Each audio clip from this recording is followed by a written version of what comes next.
Haha, we're live. Alex is here first. What's up, Alex PSX? How's it going, man? It is July 6th.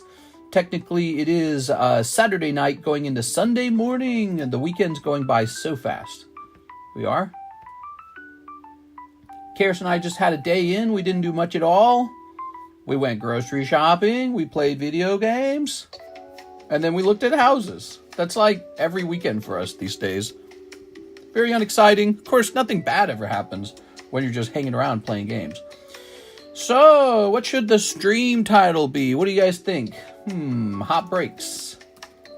Hot Pokemon breaks. Vintage boosters of your dreams. Live card shop. We do have the Jungle Vintage Break, and we noted the other day there's only 5 spots left on that. We are. The weekend is almost gone. Yes, but then it always comes back later. Oh, I got a message. Let's jump over here. TCG player. What's he going to say, I wonder? Oh, it's going to be bad. All right, let's see. We're going to grab. So Alex pinged. We're going to grab this. And then let's see that message. Where'd that message go? Here it is. Log it in. 1433. This one's moving slow. 14 out of 33 on round 3 is remarkable. He just wants to give me a refund.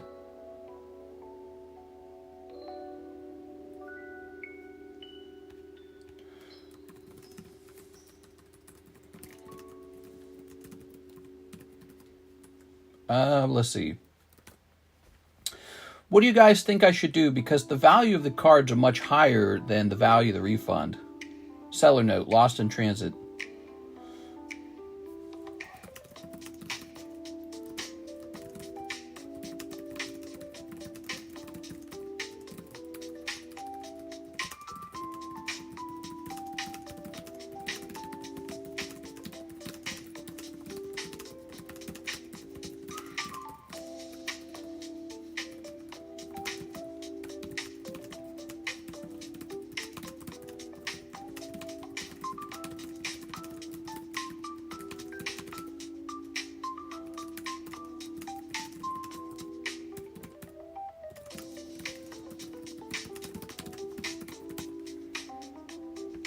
All right, here we are.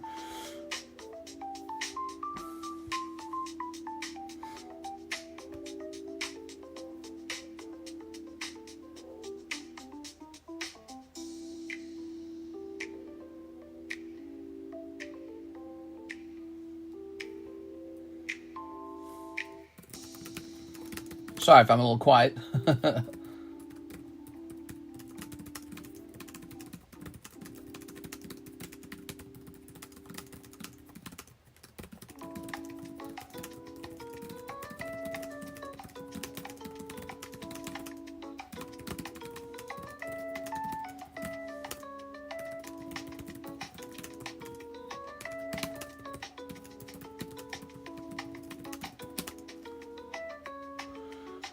All right, here we go.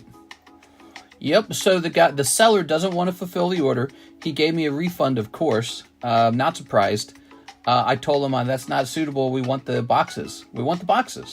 You know, if he's shipping a huge shipment of whatever valuables to me, and they happen to go up in value during transit, that's not my fault. And it is his fault that the item didn't arrive. If he chose some kind of cheap shipping or something like that, that's his fault. So in this case, these are items that have appreciated quite a lot. You can't do that. You can't just back out of it now. So I've told him I'd like to have it fulfilled. I don't really know what to do afterwards. Man, I've never had to fight over something like this. It's a very specific scenario.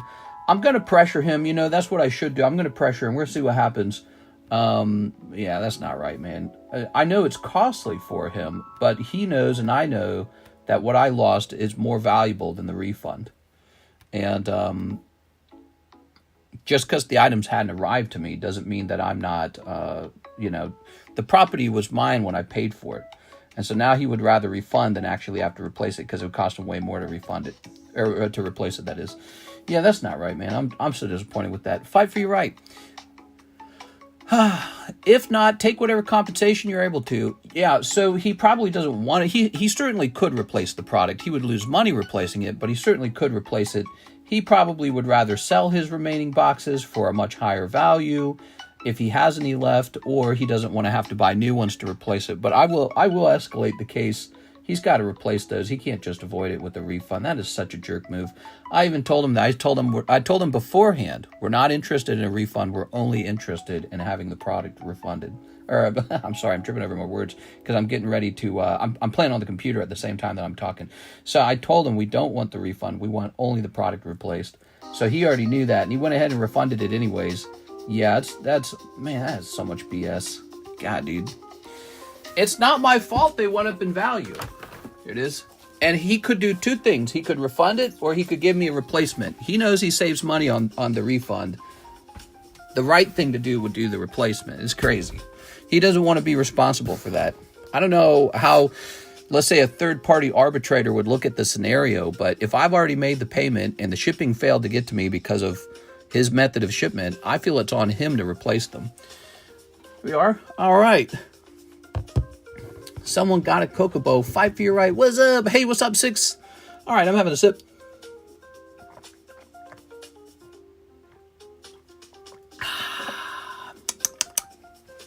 For you, those of you who are just jumping in, we're talking about an update on this very large Final Fantasy order where the boxes doubled in price by the time they were on the way to me. They doubled in price. And now the seller wants to refuse to replace those boxes that got lost in shipment. I feel it's his obligation. I feel it's his obligation to correct that order, because we both know that there's a lot of money at hand here. And we know if he has to replace it, I win. If he has to refund me, I lose. But at the end of the day, he was responsible for shipping. I didn't have anything to do with the shipping. So, I feel like a seller always is on the hook to make sure that the buyer is satisfied with the outcome of the shipping. Ivan Rodriguez, Evolution, and Snorlax, and Carvana, and Shroomish, Tammy cards, Curlia with her 10% price change and shipping. You got it. Are these all Tammy cards? All the ones you just mentioned? So I believe Ivan might be here. I don't know if he is. Are these all Tammy cards? Take a quick look into this. Oops, let's get this out of the way. All right, so Mr. Ivan's named a bunch of slabs he'd like to take. Evolution. What's an evolution? And Snorlax, he says. Let me reread it again. Snorlax, Carvana, Shroomish, Tammy cards, Curlia with her 10% price change. I bet he called the post office and held it. We speculated that, so we'll look into that. Evolutions is the actual name of it. Oh, I get it. Okay, cool. Now I'm catching up to speed. Okay, cool. All right. So that is a couple more commission cards on the move. Well, I don't know how many commission cards I've sold over time, but it's a good amount. Now, he has asked for the 10% off. Tammy said she would do 10% off on her cards. So, yes, I'll go ahead and apply those for you. Found the Curlia. It's the Uno cards. All right, no problem. You didn't want this one? It's only 2,500. Myra, Ratata. I was on the computer researching the real estate market for hours. I started at like 9 p.m. and stopped at like 1 a.m. I was researching everything. There you are. Did you guys see the flooding in Texas? That's no good. That's a nightmare scenario for me. That's all part of it. We don't want to get hit with any scenario like that. Wherever we move, we want to be high and dry. We don't want to get hit by wildfire. We don't want to get hit by a flood. We think tornadoes are probably okay. Let's see. Carvana and Shroomish and Snorlax. We're looking for those. Yeah, it hit a camp. It hit a camp full of kids and everything. It's terrible stuff. Some people were politicizing it. They were like blaming Trump. I was like, what? Here we are. All right, let's see.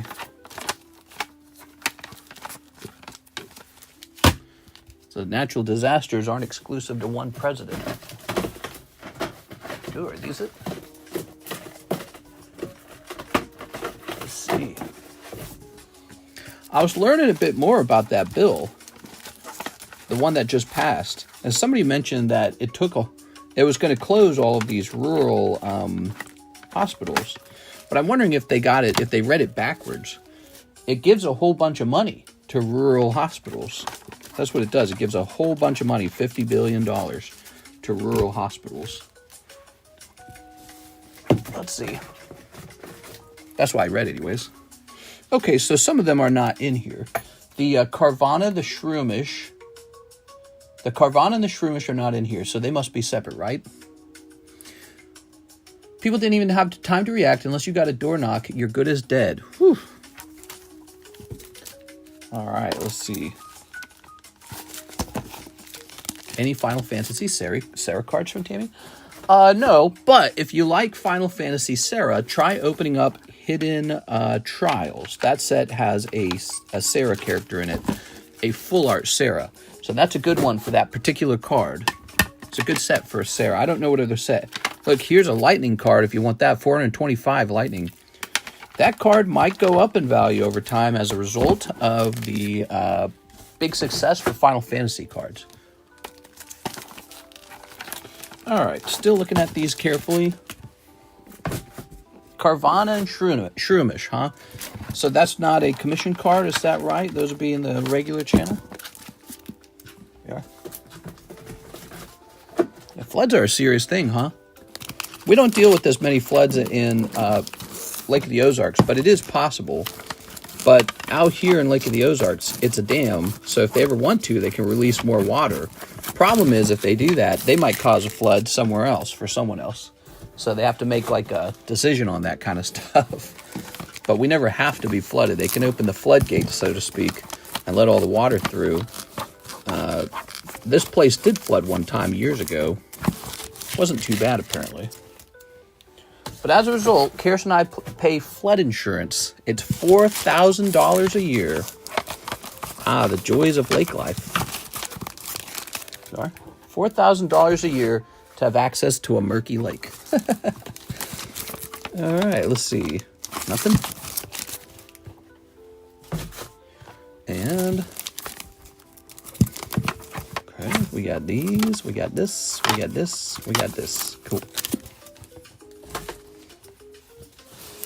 So here's what we've got so far. We've got these 3 cards. One's a Tammy card and 2 are Yolan cards.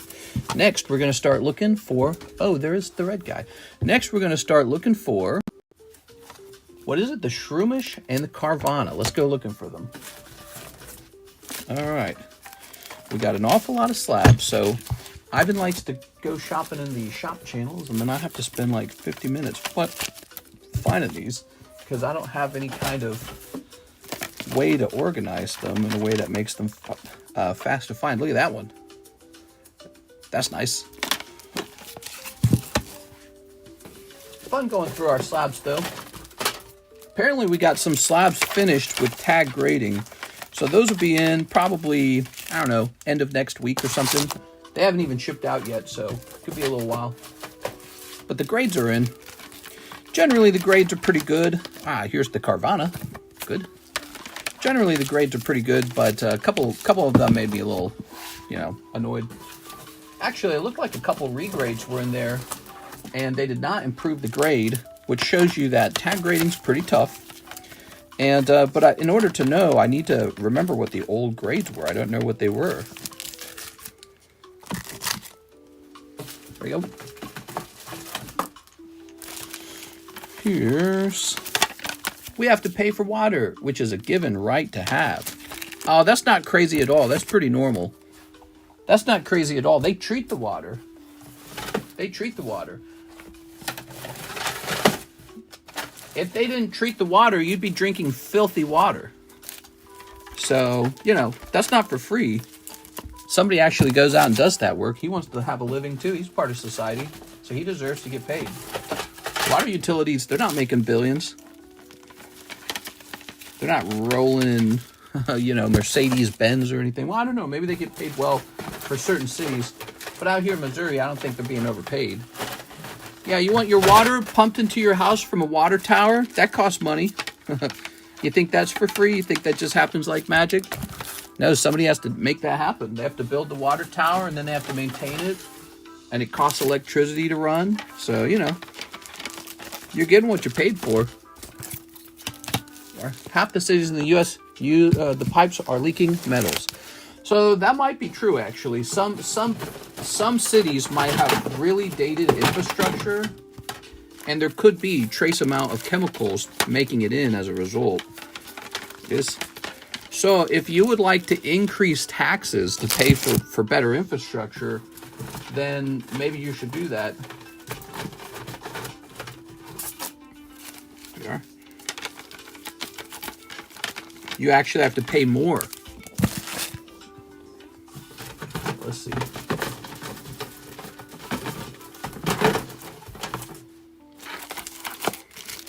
I can't find the Shroomish. We're going to have to go to the end of the box.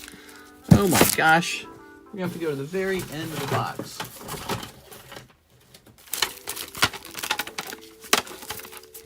We are, let's see. Charmander, Ratu, Ursaring. Here's a nice one, Mr. Ivan. This Ursaring from Call of Legends. He's an 8. Here's a nice one. This Mudkip from Ruby Sapphire 9. He's 35. That's a vintage card. Oops. People love Mudkip. Still looking for the Shroomish, though. It's so weird. I feel like the Shroomish, I'd seen it already. All right, let's see. Like the Shroomish is on the table or something. It's not on the table by chance, is it? Can't find the Shroomish for the order.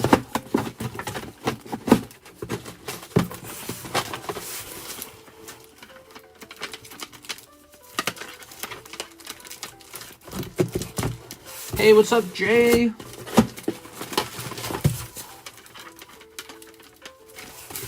We ought to have a Pokemon box and a non-Pokemon box. That's another way we can reduce traffic. You know, we can make it easier to find what we're looking for. You know, like all these Hello Kitties and X-Men and all this other stuff. If it was in a separate box and he's not ordering those, we would know what box to look through.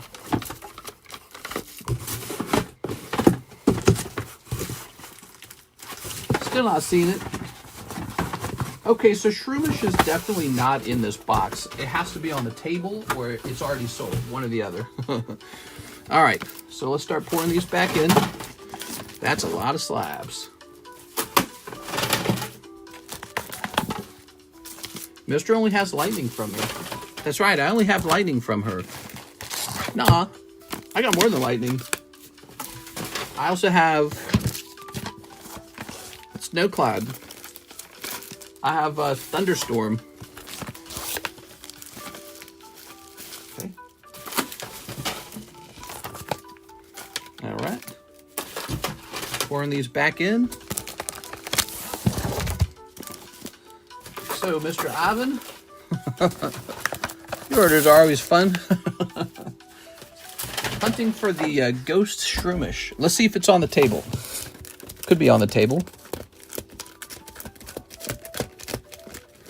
Luckily, we got plenty of time to burn right now. It's the beginning of the Saturday nighttime stream, and I'm not expecting a busy queue tonight. It's the night after 4th of July, and we had slow sales yesterday, which would indicate potentially slow sales today. We're waiting on new sets. Let's see. Oops. This Tracy coin is almost done. Pretty good.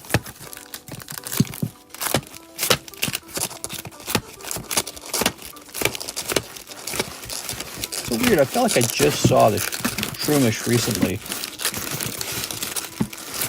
All right, I can't find it. I do not know where it went. Pokey Shuffles, maybe?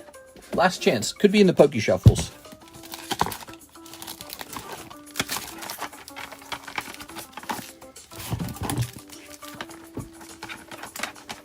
No, it's not in the Pokey Shuffles. All right, so I do not know where it went. Presumably already purchased. How much was the Shroomish? Do you remember? Ooh, look at that. That's nice. Melodic for $38 as a 10. Well, let's get started with this. So, we got to hand out some store credit. It was on 6/19. So, it's not in the box anymore. Maybe somebody already bought it. Oops. I'm going to break my phone, dude. All right. So, Yolan is getting 40. Oh, he does store credit, doesn't he? Or he does cash. So, he has $28 plus 40. $68. I didn't need a calculator for that. He's up to 68. Thank you, Yolan. And then we have a nice Tammy card. That Tammy card is 10% off, right? That's why he bought it, because he said it was 10% off. So it's really $39.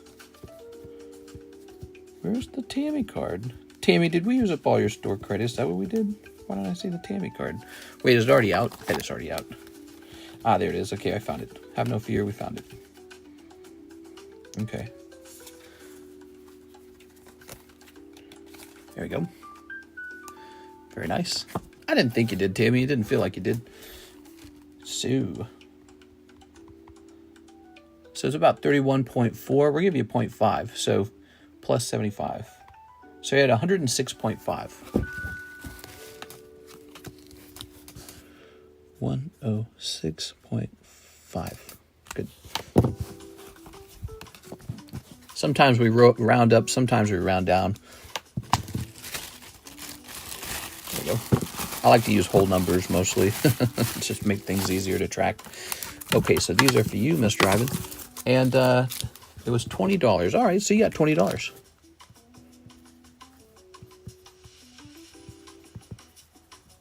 Good, Mr. Ivan.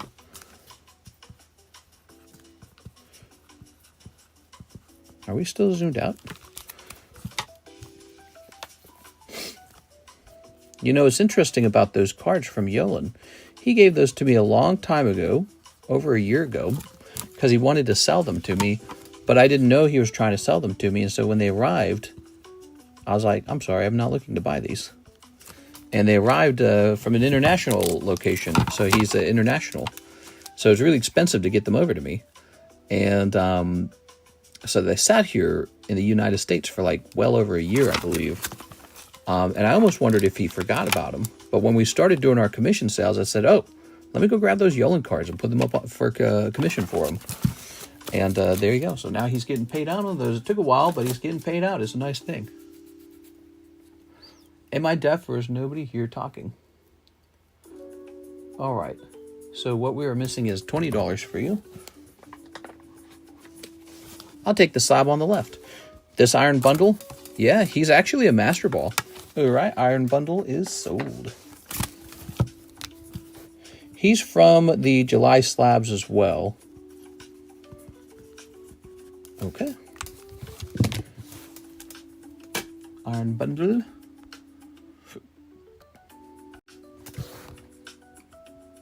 Oh.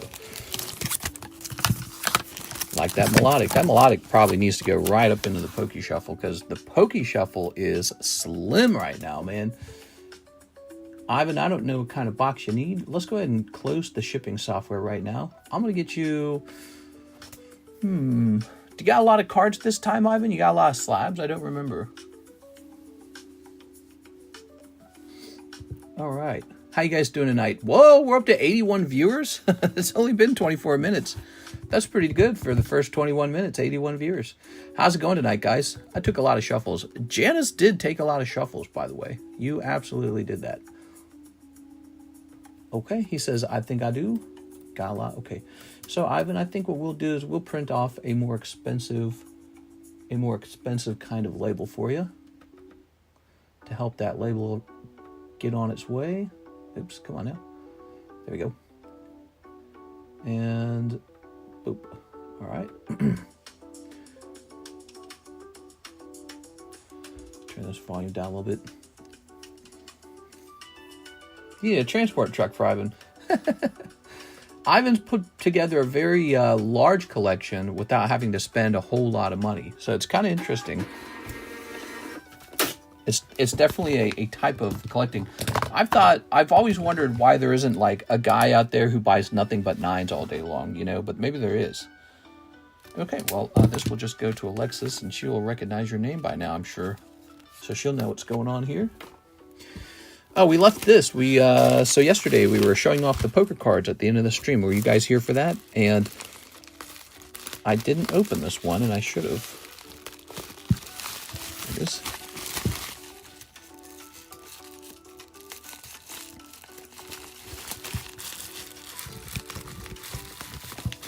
Shippers in Japan, card shops, they're so precise with their shipping style. Little piece of tape here, little piece of tape there.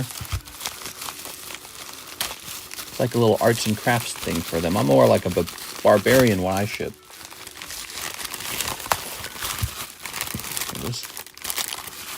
All right. Oh, very interesting. So, okay, so this is not a sealed box. That's the empty box for it. I honestly do not need that too much, the empty box. Although I should save it and sell it. I have so many empty boxes, but they don't feel as valuable to me. But that is a yellow box, so let's hold on to that. All right, cool. See, look at this. Look how nice this is. I'm telling you, these guys in Japan, they ship things so nice.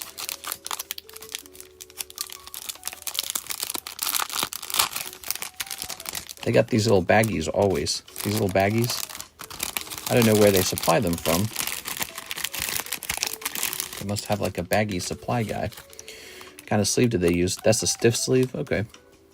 There's a little Eevee. That's good. Hopefully no fingerprints went on while they were sleeving them. There's a Dragonite.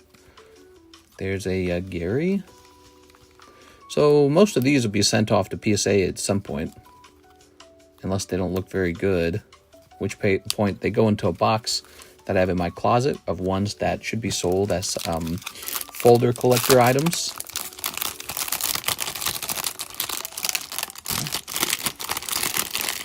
That box got pretty large every time.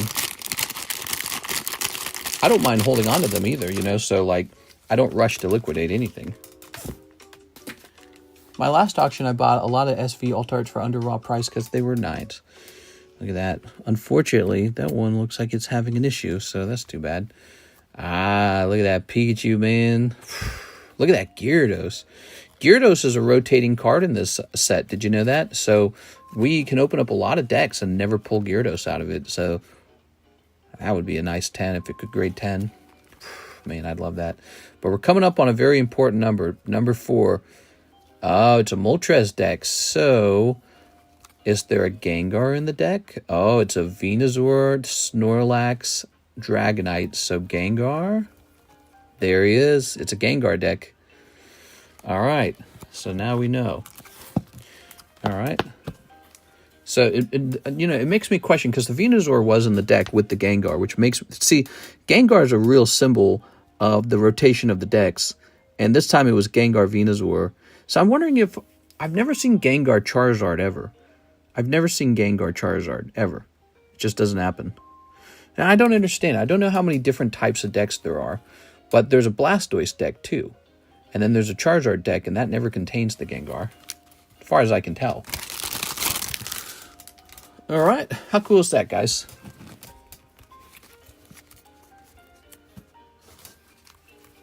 This whole stack could be sent to PSA right now.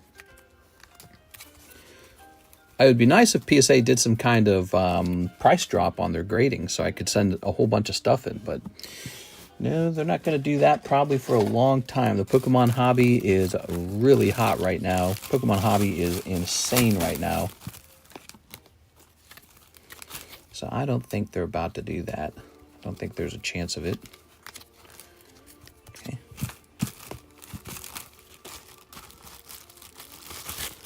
Hello, mister. Pretty neat cards. There are Mimikyu ones. In theory. Yeah, in theory. What season did Mimikyu come out? What generation?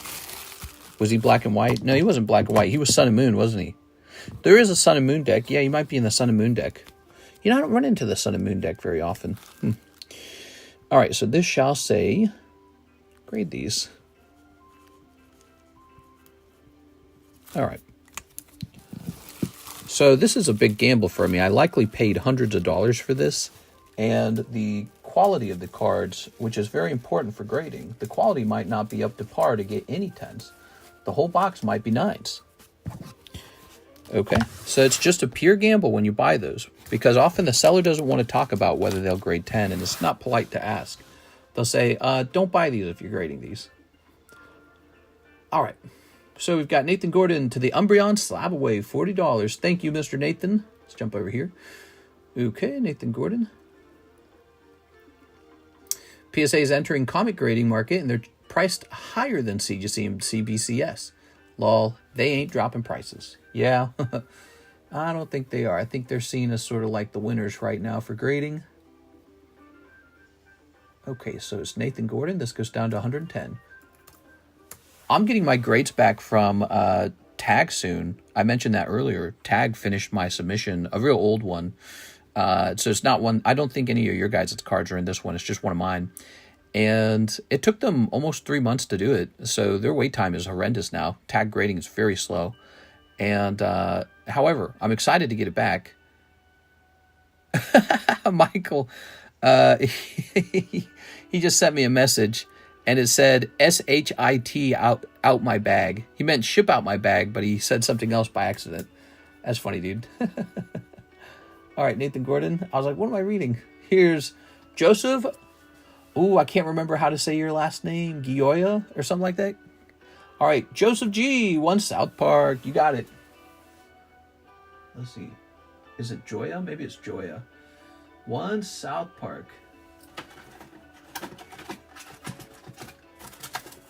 Let's see. Read it.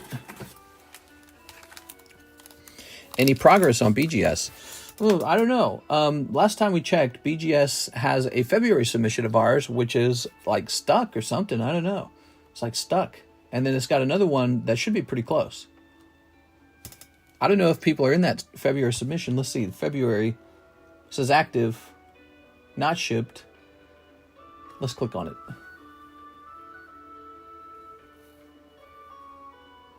Received in February. No grade yet. I don't know. I do not know. It's got a bunch of my stuff in it, that's for sure. Oh. You know, it's got these jungle cards in it. I wonder if those are my square cut jungle cards. And I wonder if they're discussing whether to grade those. Service unavailable for an Osaka grade. Wow. That's nuts, dude. We ain't grading that. It's too hot. It's too lewd. All right. All right, Joya. Hey, I got it. I did remember. It just took me a minute. It's Mr. Joya. All right. Here we are. There's a Neo Revelation box on eBay for about 8K Australian. Not sure if it's real.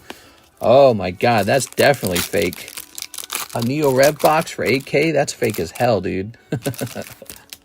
No, they're way more expensive. Have you done the YouTube shorts where you share PSA 10s that you've added to your collection lately?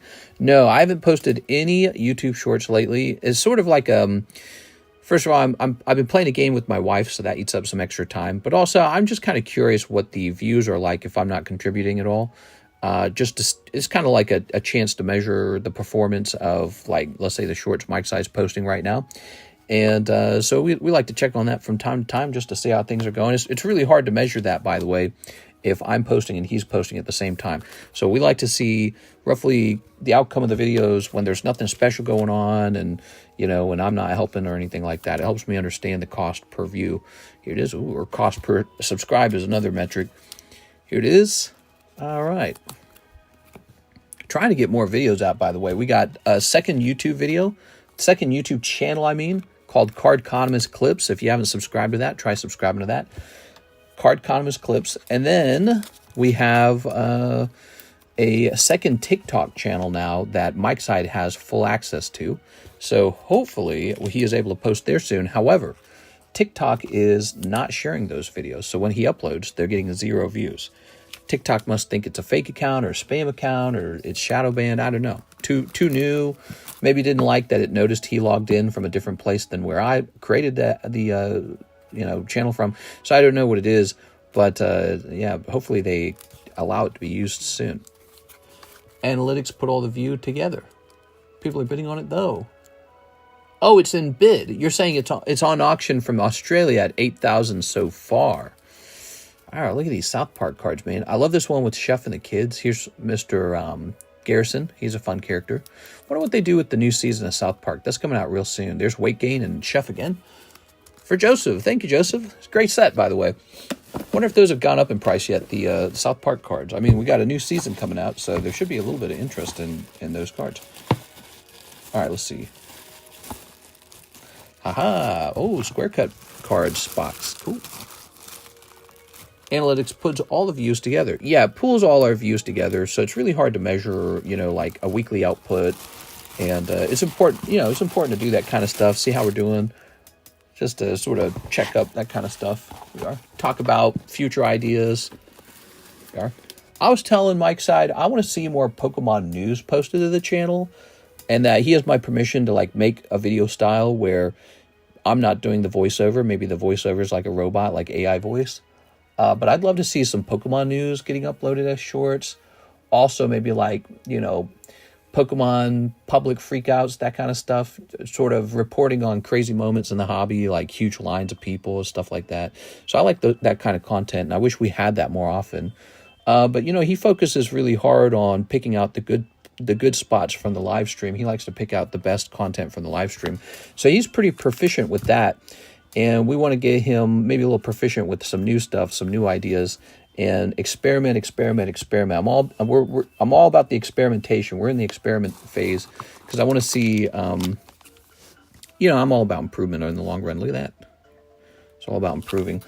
Very nice. All right. What about you guys? You know, one of the things I learned actually from the other YouTube channel is that if you make the same style of content for a long time, people will actually kind of get a little bored of that. Like if you watched a food review channel or like a cooking channel, you're like, oh, I'm loving this food review or cooking channel. You watch that content for a little while and then you go, you know what? I'm tired of learning about cooking and I'm tired of food reviews. And then you jump to a new channel, right? So sometimes it's good to sort of disrupt your own content a bit. Do something odd. Do something you've never done before. And just keep it light. Ivan Rodriguez, Iron Bundled. You got it. And, of course, this live stream will not be doing that. This live stream's got to keep going, but the shorts can be experimented with an awful lot. Here's Michael Pettiford looking for Poopy Out My Bag. You got it, Michael. You also sent in for, let's see what this is, 15 Fusion Art Korean packs. Here we are. Let's see. Fusion Art Korean packs.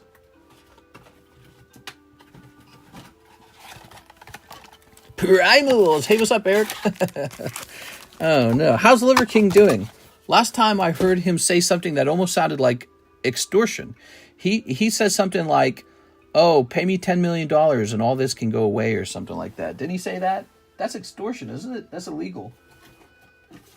All right.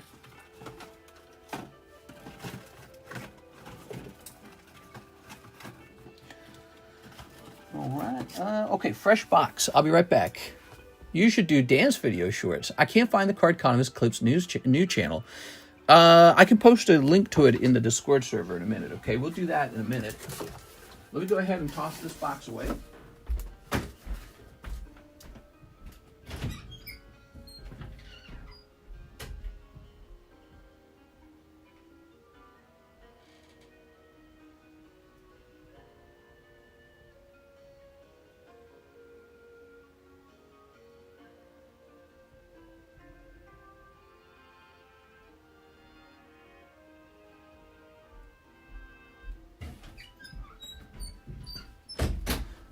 Here we are. Pokemon Korean. Very popular. Very popular. We've been selling these steadily. Liver King's losing his mind. He probably ate too much liver. I didn't eat liver. You know what I ate today? Fried chicken. Oh my God, dude. It was so good. Like heaven. There we go. Today, I mostly just ate 2 fried chicken breasts. That's about it. I had some cherries. I had a couple mini wheats, whatever those are. 1, 2, not very many, in fact. 1, 2, 3, 4, 5, 6, 7, 8, 9, 10, 11, 12. So there's 12. 13, 14, 15. Yeah, 2 fried chicken breasts, really filling. And I bought a baked chicken for tomorrow. So I got baked chicken in the fridge. Here we are. Pre-cooked. It's easy when it's pre-cooked. Probably turn that into a soup.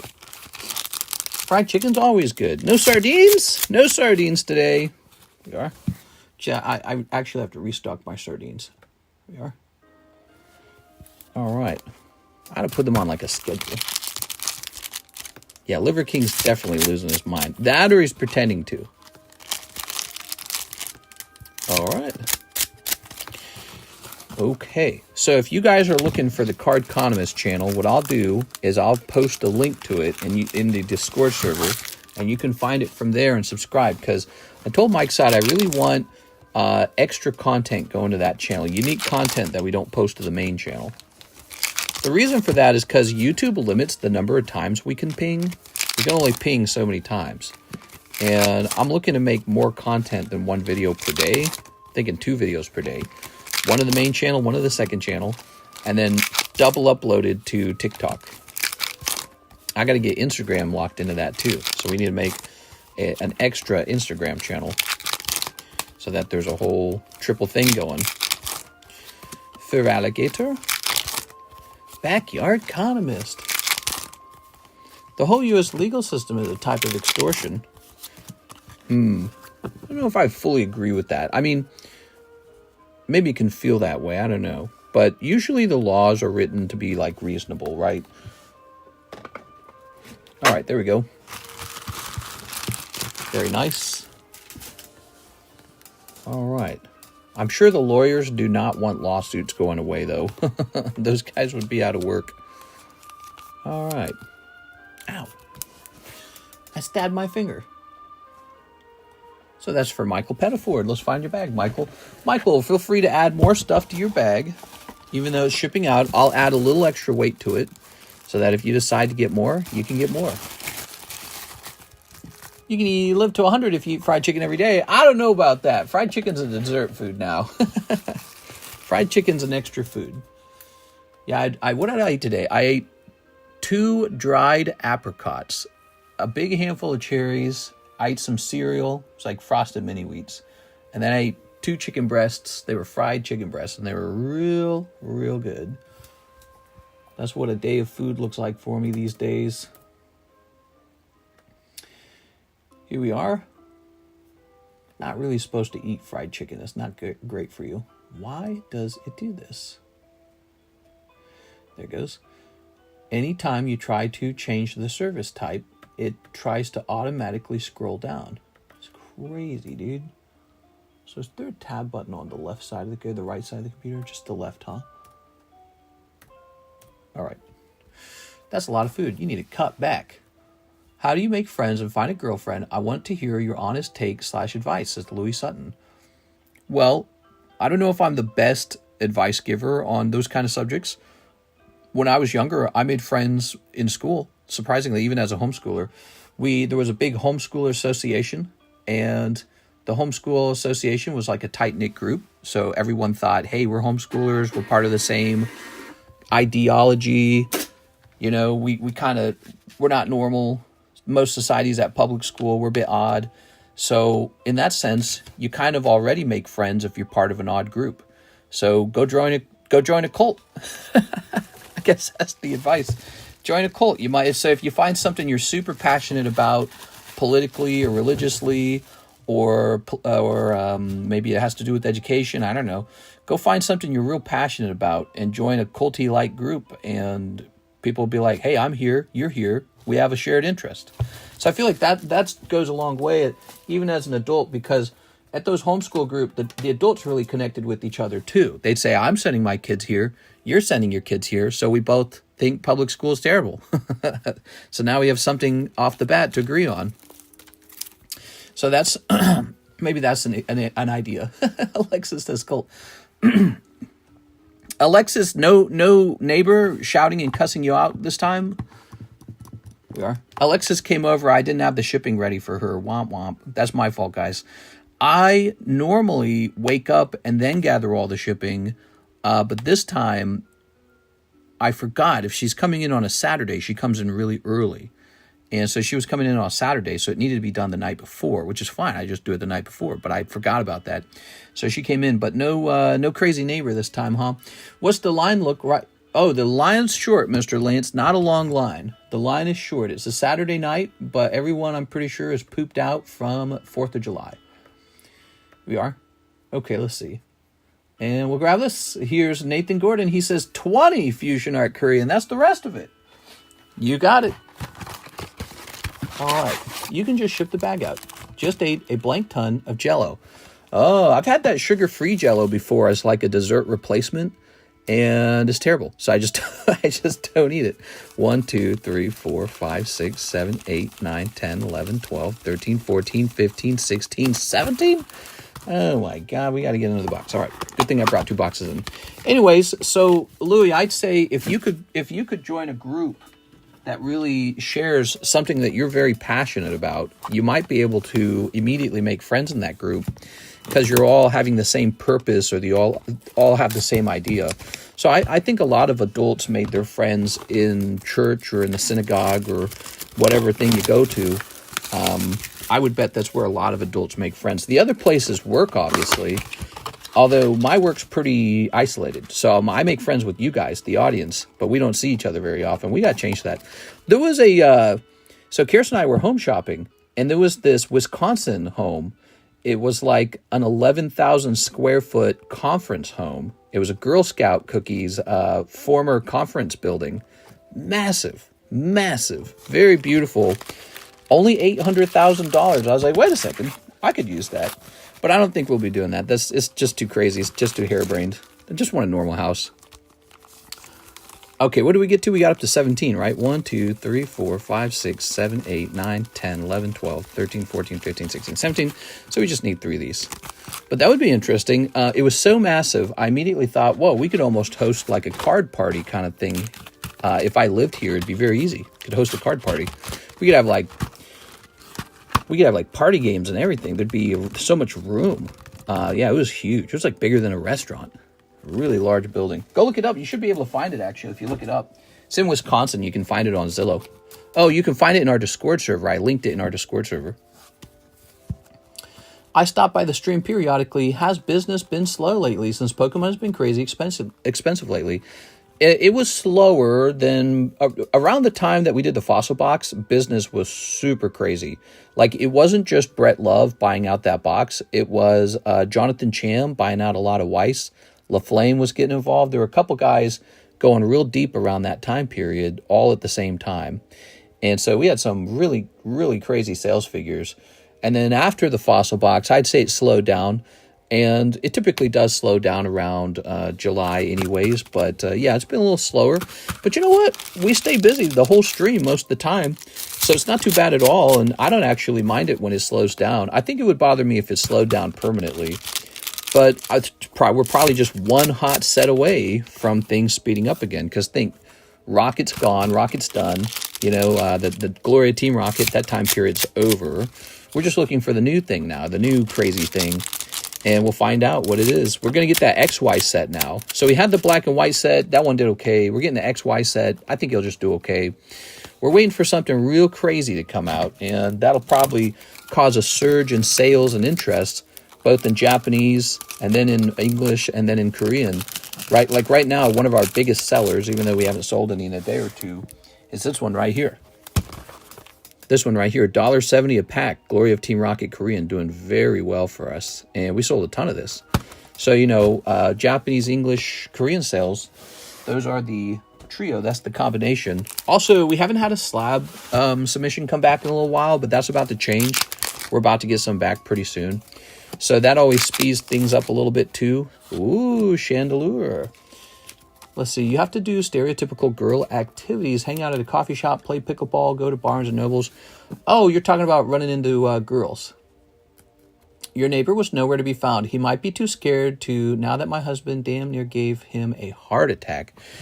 I was so angry at that guy. I mean, I can't believe how crazy that is. I don't know what's wrong with them. I've talked about it ad nauseum already. I think my blood pressure's probably been high enough over it.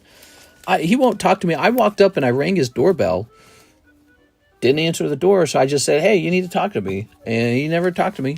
But he knows I knocked on his door, so he's stonewalling. I don't know if he's scared. I don't know if he regrets it. I don't know if he prefers to just be a big jerk off. I don't know what it is, but yeah, it's awful, man. I should have, when it initially happened, I should have just marched up and talked to him right then and there. But I guess I wanted a moment to gather my thoughts about the whole thing. And by the time I rang on the doorbell, I guess maybe he'd gone to bed. It wasn't even that late though. It was like 6 or 7, I think, when I knocked on the door, when I rang the doorbell. But yeah, he never came over to my place.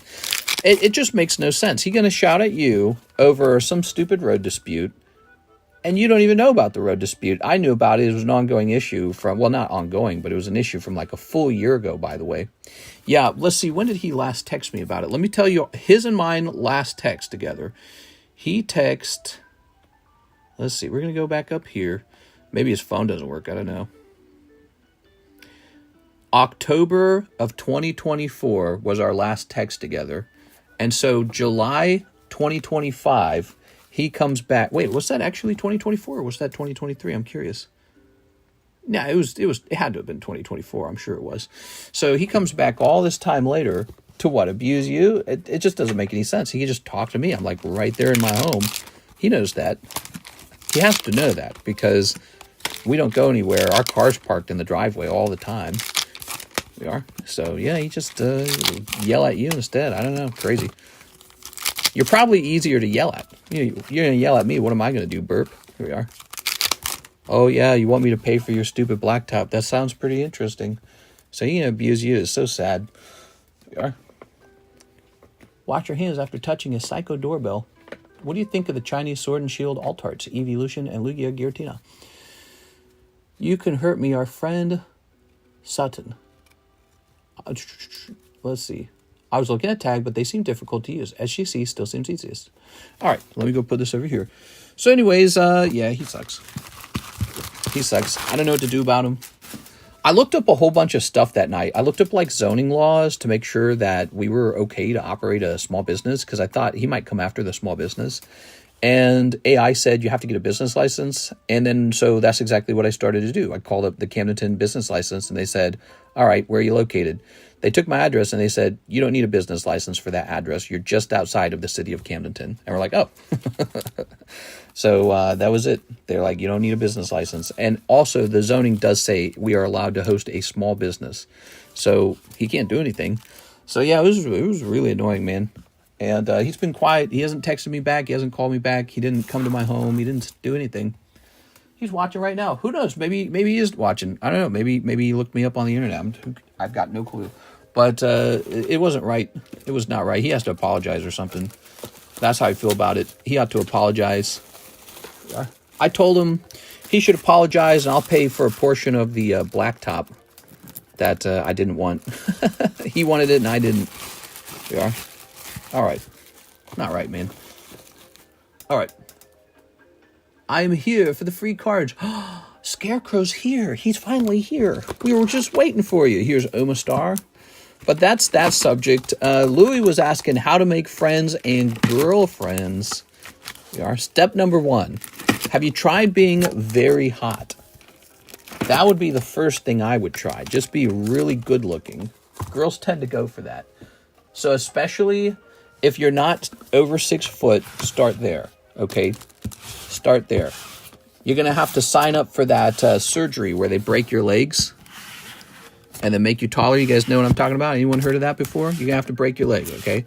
That's step number 1. Step number 2, you're going to have to get a chin implant, okay? Chin implant. And then step number 3, you're going to have to start eating liver and doing steroids like Liver King. I promise if you follow those steps, you will get a girl.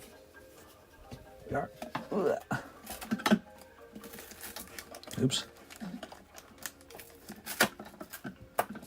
All right, there we go.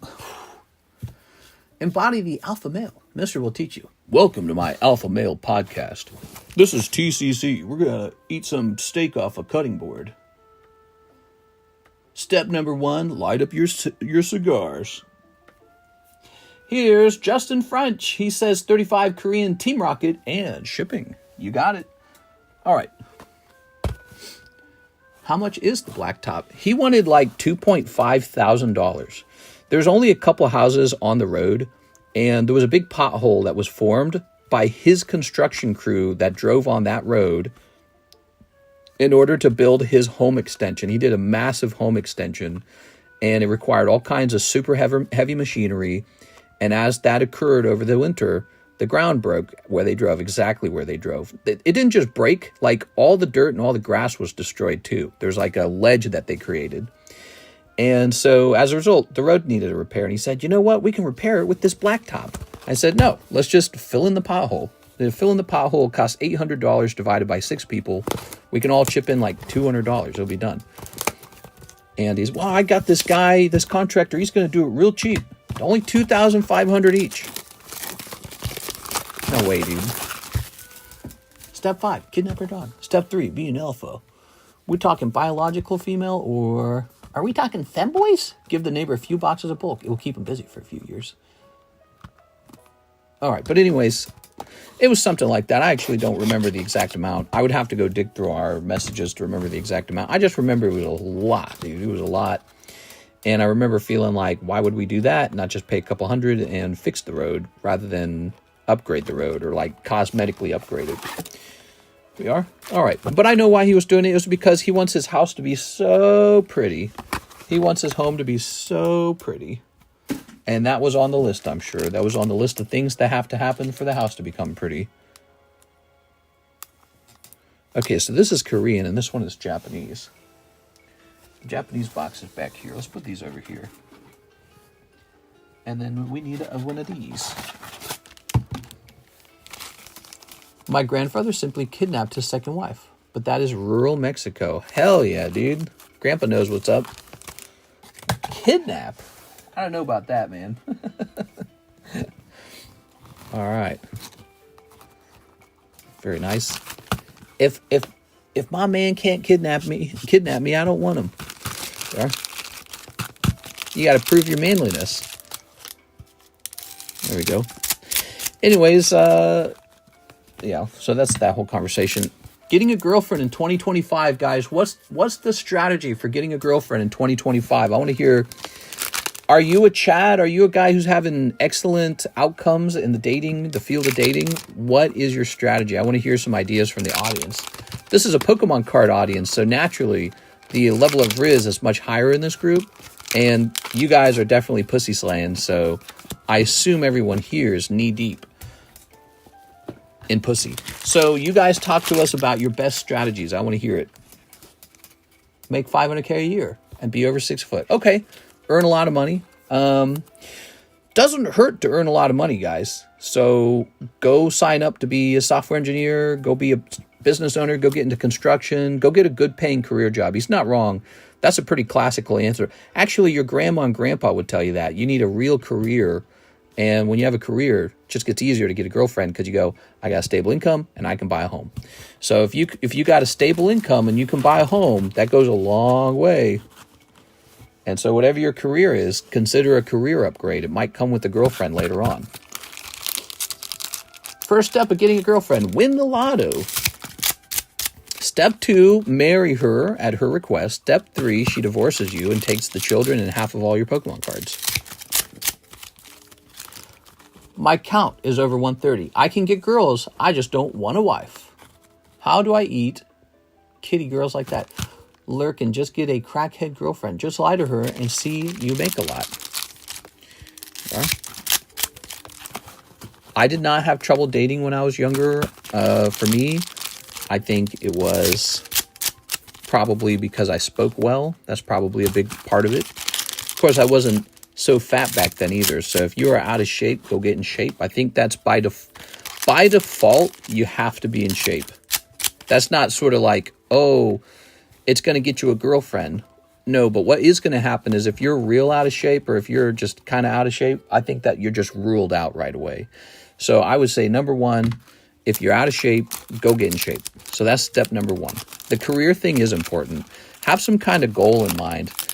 So be goal-oriented, be sort of like, I'm going to get a career in security, I'm going to get a career in banking, I'm going to get a career in software engineer, I'm going to get a career in whatever it is you're passionate about, whatever you're skilled at. So go get into a career or have a strong plan for getting into that career. So be in shape, be fit. If you're not fit, that's going to cut you out of the group right away.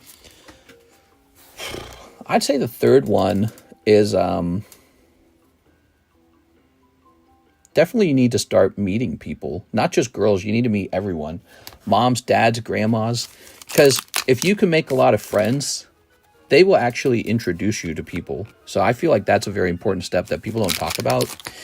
If you're like a cave gremlin, you will not make a girlfriend because you don't meet anybody who could be your girlfriend. You have to actually go out. You have to be kind of extroverted for a while. So that's a big step, I'd say. Here's Gorabus. You have to go to church. So if you're not going to church, all the church-going conservative girls are off your list now. And there's a lot of girls who go to church. So you have to go to church. How crazy of advice is that? But you need to. So if you don't have a girlfriend and you want one, you better go to church. Because there's a lot of girls at church. A lot of old people too. But again, it doesn't matter what their age is, who they are. You got to be friends with everyone because they will introduce you to someone. Especially if they think you're like a good, suitable, husband and father material. Here we are. That would be my advice. I don't know if that's what every piece of advice people would give, but because I think some people would probably just give you advice on how to be competitive on like a dating app. I don't know. I feel like dating apps are more like, I think they're a tricky thing. I think they are. You should, of course, work on that aspect, but don't make it your only aspect. You should have like a broad variety. And I think meeting people in person really goes a long way. They get to sort of, they get to smell you. The girls can't smell you over the app. There's probably some girl out there who thinks you got the right pheromones. And she doesn't know that over a dating app. So she got to be able to see you and smell you and hear your voice and talk to you, get your mannerisms. Oh. So I would try to meet way more people in person. I would go to church. I would go to school. I would go to volunteer work. Go to your job. Have a good job. Work on your job. Work on your career. And be fit. Obviously, you have to have good hygiene. That's another one. I heard somebody say that on TikTok one time. That's something. I was like, hey, wait, that's the thing I say. And it was a girl talking about how she runs into guys who want to date. And they never seem to get a girl. And they always have bad hygiene. I was like, well, there you go. So if your hygiene has ever been something you've been lazy about, you just can't be. You're not allowed to. Single people have bad hygiene. You're not allowed to. If you want to be a person in a relationship, you have to have good hygiene. That's the rule. It's just the rules. You can't break those rules. So, I don't know who needs to hear that, but maybe somebody. I don't. So why I knew about the hygiene thing when I was young? I had 6 sisters. 6 of them. 6 of them. You're not allowed to be stinky around 6 sisters. They'll kill you. 6 of them. I had 4 brothers and 6 sisters. Total of 11 children. So you learn a lot of social things really rapidly in such a large family. And you're not allowed to offend people with your hygiene. It's just not allowed. Although usually I was the one really pissed off as like a brother not showering or something. Like, you son of a bitch. Then there'd be some physical confrontation. Yeah, it was a rough childhood. Anyways, that's a different story. You do have to look and smell nice, and you have to be not so out of shape at all. You can get a girlfriend while you're out of shape. It's probably like pushing a boulder uphill. Like, there must be some aspect about you that's exceptionally good. You must be extremely clever and funny, really good at talking poetry and music, or you must be really good with mathematics and having an exceptionally strong career. So you have to compensate for being out of shape, but it's much easier to just get in shape. So I would say that's a really big deal. We are. There we go. All right. Who has a hot sister? I only have ugly sisters. Here we are. Very nice. Here we are. Ooh. Ooh, look at that. LMAO. Mister is all of the above. Likewise. I met my boss's daughter, and oh dang, she is trouble. Okay, so Mr. Justin, I ran into my youngest sister on TikTok, a about a year or two ago, maybe it was a year and a half ago. And it was actually just a couple days ago while I was flipping through TikTok. My wife and I like to watch TikTok together. And I actually ran into one of her posts. I was like, what? So crazy seeing a family member and like not knowing them at all. It's so strange. All right, that's for you, Justin. Let's go find your bag. The youngest of the family. She looks like two of my sisters combined. It's very interesting. Here we are. All right. Very good. How old is the youngest? She's probably 19 or 20 by now. Yeah. Let's go grab this. Okay. How heavy is this? Not very heavy. Very nice. Makeup can't fool me. I go to get snacks and come back to this. Let's hit print. Print. Very nice. 6, I would not date you, to be honest. What? Just work on yourself and don't look for it. If you're mentally and physically strong, things will fall into place. I don't agree with that advice. There was a girl I knew, it was a homeschool girl, and she always said something just like that. She said, God will find a partner for me. And so she says, I'm not worried about finding a boyfriend. God will find me a boyfriend. And she today is single, and she's my age, and I think she's just going to stay single. And I think that's unfortunate. I took the exact opposite approach. I tried really, really, really, really hard to get a girlfriend. Every time I wanted a girlfriend, it was like a video game to me. Like everything in life seems to be just some sort of thing I'm figuring out, like gamifying it. What are the rules? What are the parameters? What does success look like? What are the things I can do? What are the things that are up to chance? You know, that kind of stuff. I just started analyzing like crazy. And so you can go out and take actions. How's the Pokey Shuffle looking, mister? Pokey Shuffle. Pretty empty still, actually. Look at that. I gotta add more stuff to it. Here we are. Maybe that's Chikorita. All right. Used to have so much more in it. All right. What do we got? So, now we have Mr. Jonathan Bagunas. He says, 1 box of Korean Rocket. Also, I am Lord Pop-Tart. Yes, I've got the card sitting to the side for you. Is this a Team Rocket by chance? No, that's a 151. All right, let me go get some Rocket. As a girl, all of these advice are trash. Tammy, give us the advice that works. We want the secret. Give us the secret, Tammy.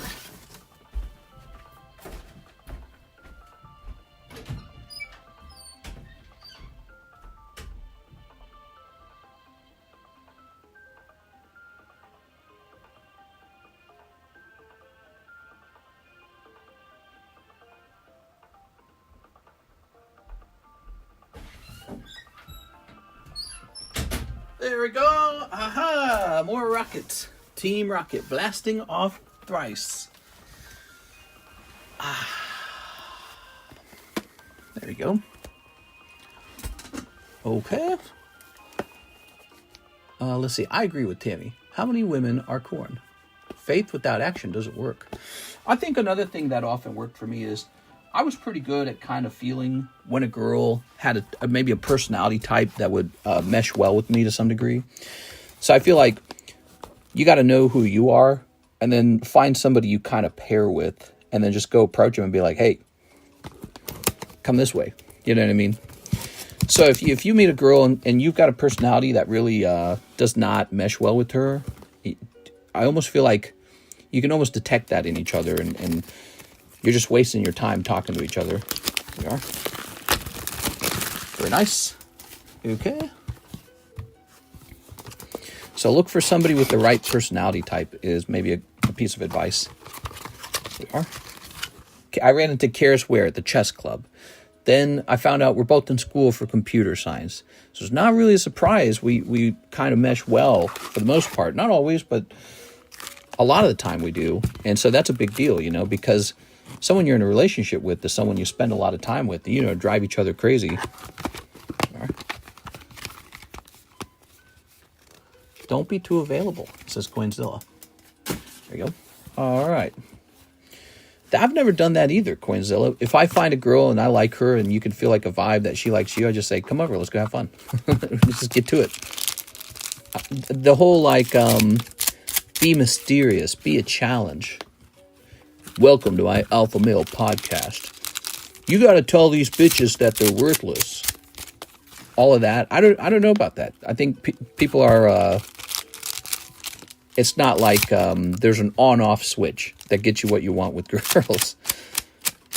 And some of it's almost like negotiating a deal, actually. You ever negotiate a deal with a Pokemon card? You have to sell yourself a little bit. You have to be like, hey, nice to meet you. I'm just this young, vibrant person with a lot of energy who's looking forward to a good future. I'm dreaming of a good life, and you could come with me, please. There it is. So, being a salesman a little bit, you got to sell yourself. You are. You're the product. She's the customer. Snipping this. All right. And girls are shopping around going, maybe. I don't know. I don't like that. I don't like that weird look he gets in his eyes sometimes when he says Pokemon cards. Ask them what they bring to the table. That'll get them. Women love a man who asks, what are you bringing to the table? All right, 1 box of Korean Rocket, Mr. Bagunas. Let's see what we got. Just finished work. Pumped to see what you've got tonight. We've got Pokemon cards. Yay! We're talking about how to get a girlfriend. What do you think, Albertus? What's your top 3 tips for guys to get a girlfriend? Politics and card time. Well, I wouldn't say this is politics. We do occasionally talk politics, especially if the audience wants to really bad, but we are just talking about, I guess, dating now. One of those topics that never really gets old, and it's always relevant. Here's Sam Azenta. If you're a single man, always remember, never take advice from a girl. She's not the one out here trying to find love. It's men that make the first move, make the plans, spend the time, energy, effort. Probably what you mean to say is women don't always appreciate how tricky it is to try and get a girl. But, and then when you hear us making our plans, our secret plans in our war room, girls go, ew. Like they don't want to hear that. But, I don't think you can just disregard input from girls too, on this kind of subject either. It's like I said, I had 6 sisters. I think that actually helped me. I had 6 sisters, and guess what? 2 of them were older than me, and I watched them date and learn things from the guys they broke up with. So they break up with the guy, I was like, oh, you can't do that. Can't do that. I saw one of my sisters get in a fight with a boyfriend who became an ex-boyfriend. And the mistake for him was he took his mom's side in an argument. And that was the end of it. She's like, nah, not doing that. But I guess that for me was not a problem. But, it's one of those little things you learn. You learned, okay, they broke up because he was kind of a mama's boy. And he wasn't standing up to his mom. And she didn't find that attractive. That wasn't husband material. That was breaking up ex-boyfriend material. We go, ooh. You got to be able to stand up to your own mom or your wife's not going to like it. Ooh, look at this Persian. Mommy is the breast. Be yourself. If they don't like it, they're not worth your time.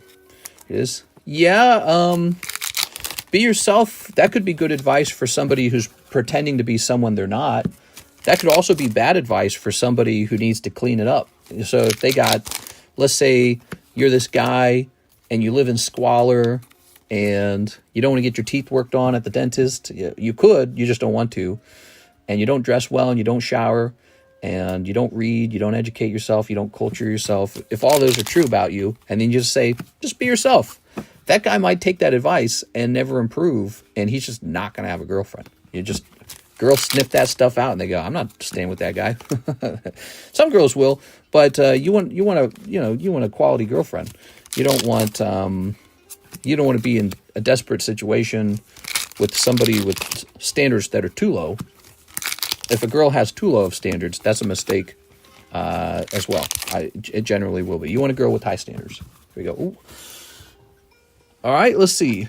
So we've pulled Giovanni's Nidoking. It's called Rocket's Nidoking, but it shows Giovanni there. It's really cool. Let's see. 2025 with no GF. Swirls, get the girls, says Jacob Chickering. That could be a title. In my long life, I can honestly say there are very few women who weren't airheads just looking for monetary assistance or drugs. I don't like to beat up on girls either. As if guys can't be airheads either, right? Like, we've all met dumb guys before. And, yeah, I don't like to beat up on girls. There's smart girls, there's dumb girls, there's smart guys, there's dumb guys. And it doesn't help, it doesn't help to do all that. Everyone's just living life. We're all just animals, right? We're just monkeys with no tails. It doesn't help to, like if humans have flaws, for example, being so irrational that they might fall in love and do things that don't make sense because they're in love. You don't beat somebody up over that. They're just being what they're supposed to be. So I wouldn't think or hold on to those thoughts too long, I suppose. That wouldn't be in my repertoire to think that way, I guess. Just tell her BS. Oh, there is a fly in this room. There's a fly in my room. I thought I saw it fly by. I'll prove it to you. Can I prove it? Right up there. See him? Fly McFly. Gross. That fly will eventually try to land on my face, and then I will scream, because it will make me so angry to have a fly land on me. Let's see. As a man, you'll have to leave your family. Being yourself doesn't always work unless you're well-educated, well-mannered. Yeah, exactly. That's exactly what I'm saying. So, yeah, you should be yourself if you're a cultured man who has good taste in music and food and entertainment and who dresses well and has great hygiene and knows how to hold a nice conversation and, take someone out on a good date. Yeah, if that's all true, you should definitely be yourself. If that's not true, you gotta do some changes. You gotta do some upgrades. They're upgrades. Here it is. But then again, you might be speaking about more personality-specific things. For example, you might be somebody who's more sensitive or less sensitive, more introverted, more extroverted. So maybe that's what you mean is just sort of in the personality sense. Like, don't pretend to be someone you're not, right? Right. So if you're like a super big nerd and you're collecting Narutos, maybe don't pretend to be a sports fan, Chad or something, But there's a list of things you really need to get down, I think, they're just like basic hoops to jump through. And if you can't jump through the basic hoops, there's just no shot. It just won't happen. There's too many men out there who are willing to jump through the hoops of coming off as valid and normal, that you're not allowed to skip that part. The girls are watching to see if you don't do it. So it's not just a sign of whether you're, going to show them a good time. It's like a sign if you're crazy or not. So if you've got, if your room's a pigsty room, she's going to look at you and be like, I could live in a pigsty room, but I'm not going to go and do that because I suspect you might be a little crazy. I'm going to go with somebody who doesn't do that. Here we are. Ooh, look at that. Very nice. I sent for 2 packs a Magic Collector Lord of the Rings. Sounds good. Sounds good. All right. That's going to be a lot of fun. Let's see. Mr. Bagunas. New bag for you and your card. That's right. Here we are. I ghosted a guy after our first date because he smelled like he hadn't showered in 10 years. There you go. That guy lost his shot because he smelled funny. So he can't smell funny. There we go. All right. Very good. Agreed. We are afraid of committing to someone because we are afraid of rejection, plain and simple, at least for me, mister. When you say committing, do you just mean like dating a girlfriend or do you mean like marriage? Here it is. There's a big difference between dating and marriage. For me, I was always super, super only interested in marriage. I was not interested in sleeping around. I was not interested in dating around. Not interested in any of that. I was super interested in picking out one smart, hardworking girl. That was it. That's exactly that was my salesman, right? So I'd come in and I'd say, that's what I'm looking for. One smart, hardworking girl, kind of like me, kind of the same goals, kind of the same instinct. And let's team up and beat everyone else. So that's what we're going to do. We're going to team up. We're going to be way better as a team. Ta-da! And that, I don't know, it just worked. I never really had trouble. And it was honest too. I was really not interested in hey, you're hot, I just want to bang you. How can I talk you into that? That was never my angle. It was never my interest. And I think that's a whole thing for people nowadays, right? It's like a lifestyle to just go around hooking up with good-looking people, having sex, and then breaking up later. I was never interested in that, and that worked tremendously well for me. Here's Wigglytuff. Here's Choincey. It's Choincey. You're a hard-working girl. He works hard for the money. Yeah, something like that. Okay, so doesn't every relationship have to start somewhere? I don't take people or anything for granted. Let's see, let's take this here. If you had faith that a girl was going to treat you right and be an excellent partner, you would jump in both feet into that relationship, you know? Okay, we have those. That's good.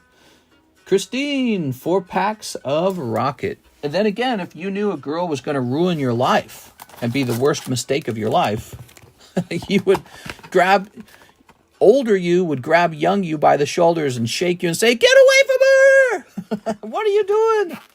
Run! I guess it's the thing you don't learn till later.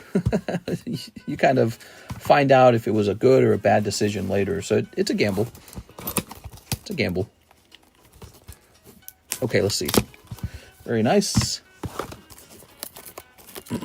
I'm not lady, I'm lady boy.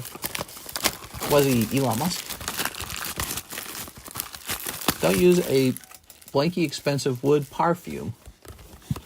Does anyone love Lord of the Rings here? Probably a lot of people here like Lord of the Rings. I like Lord of the Rings. I like Pokemon more, obviously, but yeah, Lord of the Rings was a great franchise. Is a great franchise.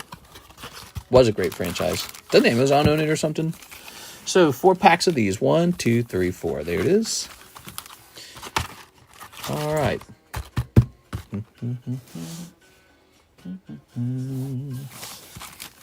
All right. I never had a hard time finding a girl to bone or date or talk to, but my brother can't meet anyone and is still single. It's sad. Oh, so you're saying that you have success dating, but your brother has no success dating. That's interesting. You know, it's just one of those things that people, I think, are born with different character traits, and you could have a character trait that just makes dating much harder for you. Maybe it's social anxiety. Maybe it's a lack of confidence. Maybe it's a lack of motivation. Maybe a lack of dopamine. Who knows? Who knows what it is? Something. I know somebody like that in my life, where he is not dating and he should be. We are.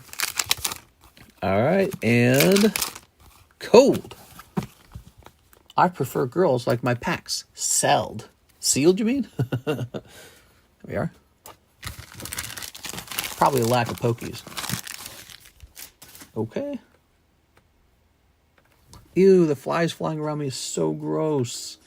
So we got 1 Articuno out of there. That's 1 Articuno.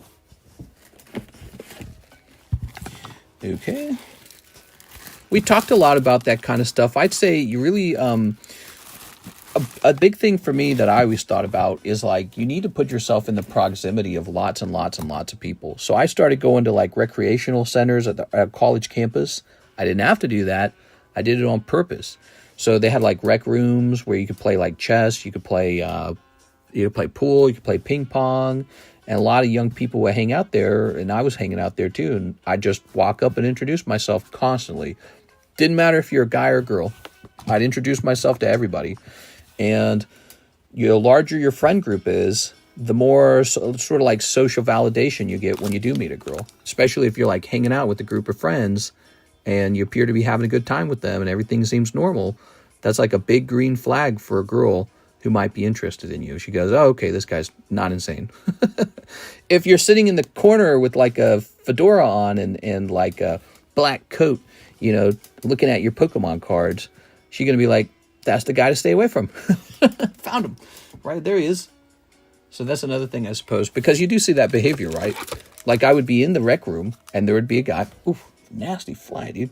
There'd be a guy and he'd be doing something like that. He'd be kind of brooding in the corner.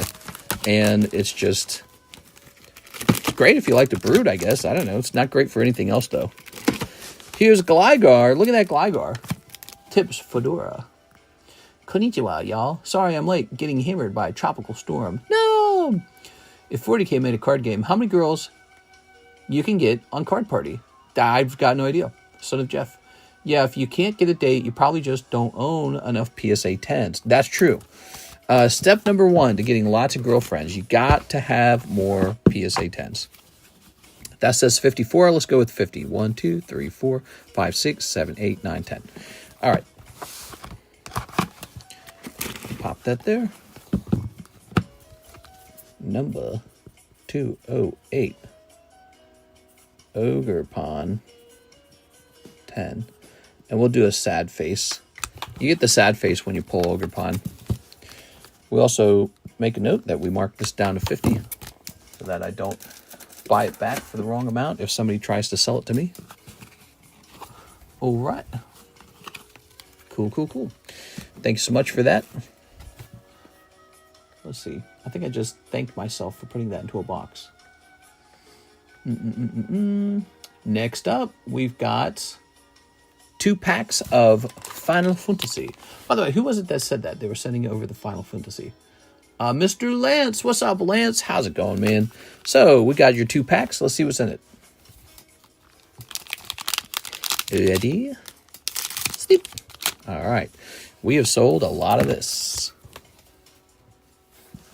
But Fedora okay for Pikachu? 2 packs of expensive fantasy. Hello, mister. How much would shipping to Germany be for my slabs and bags at the moment? You got an awful lot. So I imagine it would go right to the $80 shipping. It would have to be under, I think it's under 4 pounds. Is it 4 pounds? No, it's under like 2 pounds or something. Ooh, we need to test that. I haven't tested that in a little while. My brain's trying. Oh, I wrote it down in the description. I wrote it down. So shipping for $40 is 32 ounces. That's the 2 pound mark. Okay, it is 2 pounds. So it needs to be under 2 pounds to get that $40 shipping. If you're above that, you need the $80 shipping. So I would say you're definitely over 2 pounds. It's because you open a lot. Ooh, Balthier and Fran. I wanted Lord of the Rings. Is that a fact? Which ones did I open? The wrong ones. Let me see. 2 packs of Magic. Oh, I didn't read the whole message.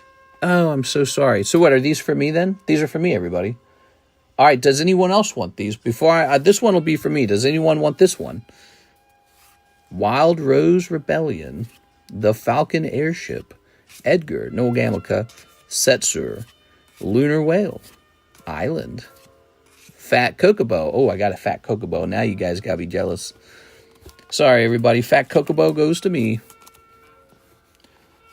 We are. Jumping down here. Time for a $65,000 card. Could be right there. Might not be, though. Here's Balthier. What do you guys want? Do you guys want to open it, or do you guys want me to open it? Okay, grab this.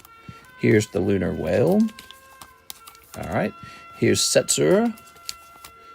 Here's Edgar King Figaro. The Falcon Airship.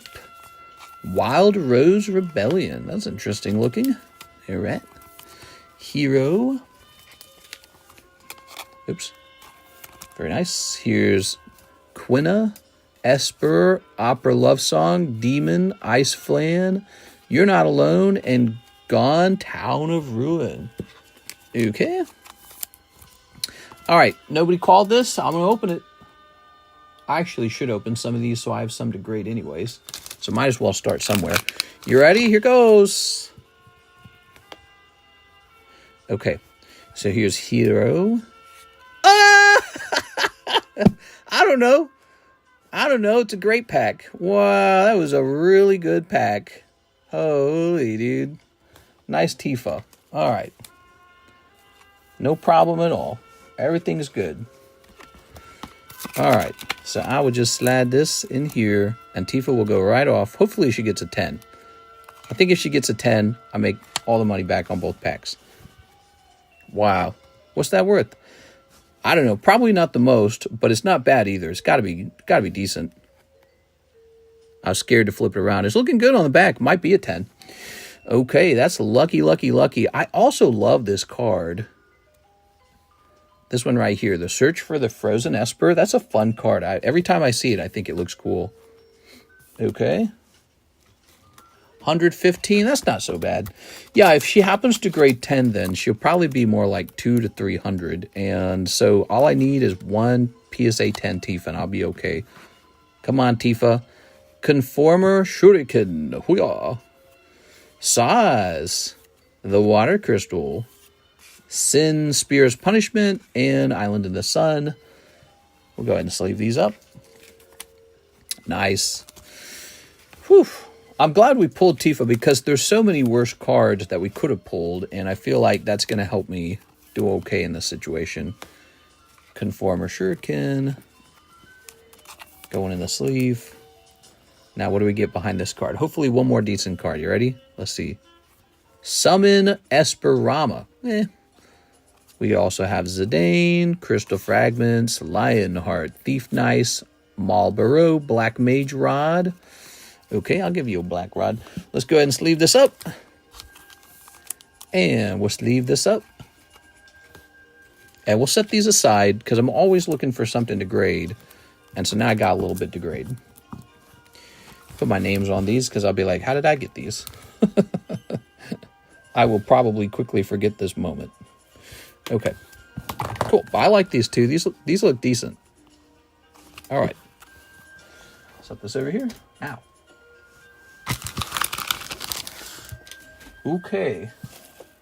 How about that, viewers? Was that fun? Now, we've got 2 packs of Final Fantasy left, but it's in a break. And so, in theory, I could... No, let's leave them in the break, because I don't want to change the fate of the break. So, for the moment, we are sold out of Final Fantasy. We will be getting more soon, hopefully. Get out of here. Oh my god, nasty ass fly, dude. I need to have a fly swatter in this room.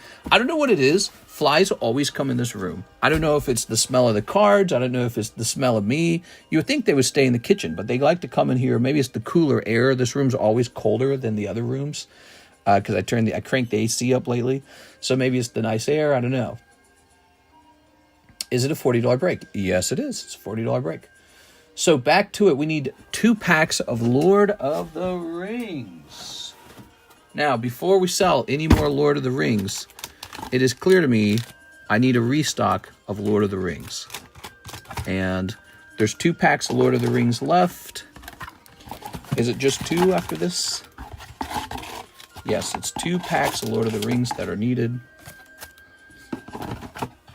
So, I'm going to do you think I should restock them? I don't know if I should restock them. I don't know. I feel like all the excitement that's coming from Magic cards, they might be worth the restock.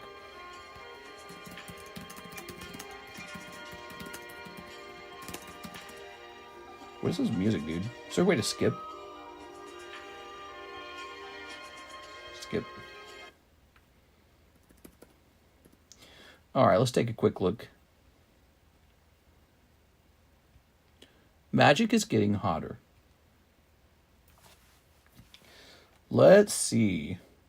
Why did my music stop? Play.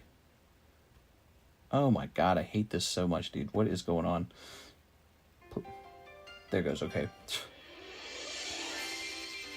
I don't know. I'm not feeling it. Let's try this one.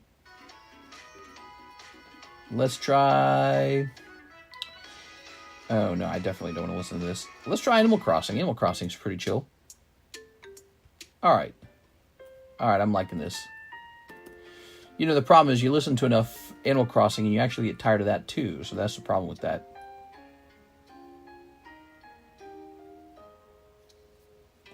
Alright, so now for these Lord of the Rings boxes, huh? Wow, Japanese. So interesting.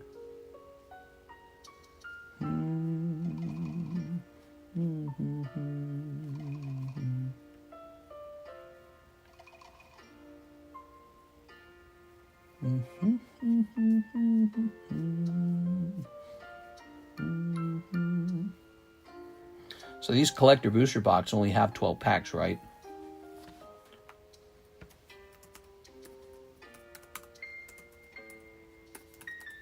Okay, says we want a price around 106. What's our current price?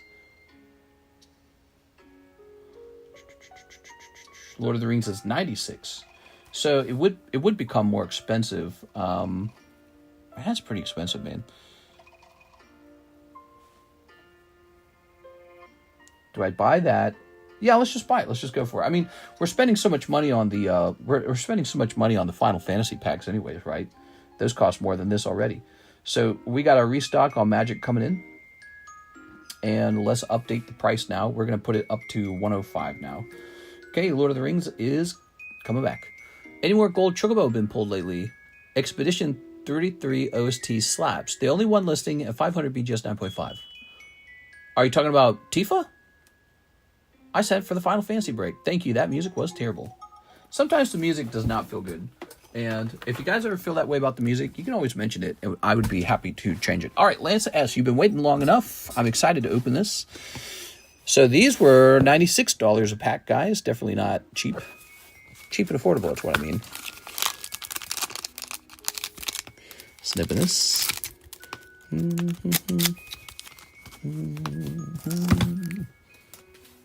Yes, the Tifa card. Ooh, hopefully the Tifa card grades 10 then. Westfold Rider. They sent it to BGS, huh? That'd be interesting if I got a BGS Black Label, but I'm sure I wouldn't. Westfold. Ready? Here goes. We got Orcish Medicine. War Beast Gorgoroth. Captain Umbar. Okay. Shadowfax. Lord of the Horses. Hey, that's not bad. It's got a rainbow behind him, too. How nice. How open-minded. Here's Meneldor, Swift Savior. Here's Plains. That's cool. The Shire. That's a cool card. Press the Enemy. Gloin, Dwarf Emissary. Ooh, look at that Gandalf, White Rider. Peregrine Took. Here's Mary Esquire of Rohan. Wizard's Rockets. Hey, that's kind of a fun one for 4th of July. Here's Dunlin Crebain. And Mines of Moria. The mines. All right, he was so excited to go there. Gimli was so excited. Oh, it's going to be so great. My cousin's there, my nephew, whatever he said. Oh, it's going to be so nice. Everyone's dead. Oof. I didn't even understand that as a kid. I was like, what's going on? It is Gandalf. All right. It's for sure high since it just came out, plus they rushed the grade. Yeah, 500 for a 9.5 seems a little high. Just seems a little high. Just a little bit. Okay, look at that Shadowfax. Okay, so that's pack number 1. Decent cards. Let's try pack number 2. Mr. Lance, thanks for the big order, man. I really appreciate it. I like that you send USDC. You know, I don't think I have any fees with USDC. I really like that. Rush the Room. Birthday Escape. Banish from Edoras. The Black Breath. Ugh. Tail. Oh my God, get this fly out of here. Nasty ass fly, dude. Oh, I need a fly swatter so bad, dude. Tale of Tinuviel. Tinuviel? Ranger's Firebrand. The Forest. Ooh, Shelob, Child of Ungoliant. That's a cool one. Wow. Shagrat, Loot Bearer. Archivist of Gondor. Archivist? Frodo Baggins. Cool. What's this? Barrow Downs. That's a mythic rare. Oliphant. And Many Partings. Aw. Wait, one more. Lobelia Sackville Baggins. Lobelia. All right. Start putting these together. Barrow Downs. The $500 9.5 is an already sold one. What? That doesn't seem right. What? Somebody definitely just got paid out then. That seems way too high. Doesn't it seem too high? Here we are. Here's the Forest. And here's Lobelia. That's the hit. The Lobelia, you pulled it. And here's Shelob. That's so cool. Wouldn't it be nice if this graded 10? That'd be so nice. All right. Now, Lance, did you already have a bag? You already had a bag, right? I don't think you shipped out, right? All right. Who knows? Maybe maybe that's the correct price. You never know. Market's crazy sometimes. Considering the packs are so expensive to open, maybe it's fun to imagine. It's not fun to imagine if you're trying to buy one. You're like, damn it, that's way too much money. That can't be right. It's more exciting if you just pulled one, like me, and you're looking at it going, oh, that could be me selling that for $500. What is this bag? Michael Pettiford. Oh, an old bag that we did not need, obviously. Here's Return to Ururu. What? Throw that away. What are all these? Look at all these bags, dude. Look at all these bags we're not using. Box battle bag. We used to have a box battle bag. We haven't been doing a box battle in a while, have we? Okay, looks like we are making a new bag for our friend Mr. Lance S. Cool. Let's do that. Let's get rid of these as well while we're at it.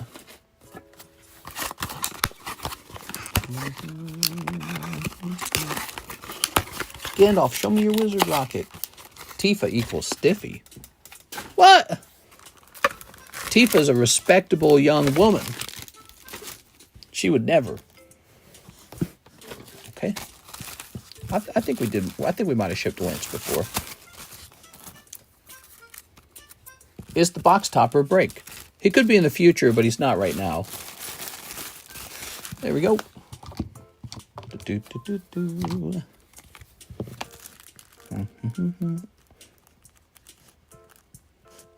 Would you guys like to see the breaks?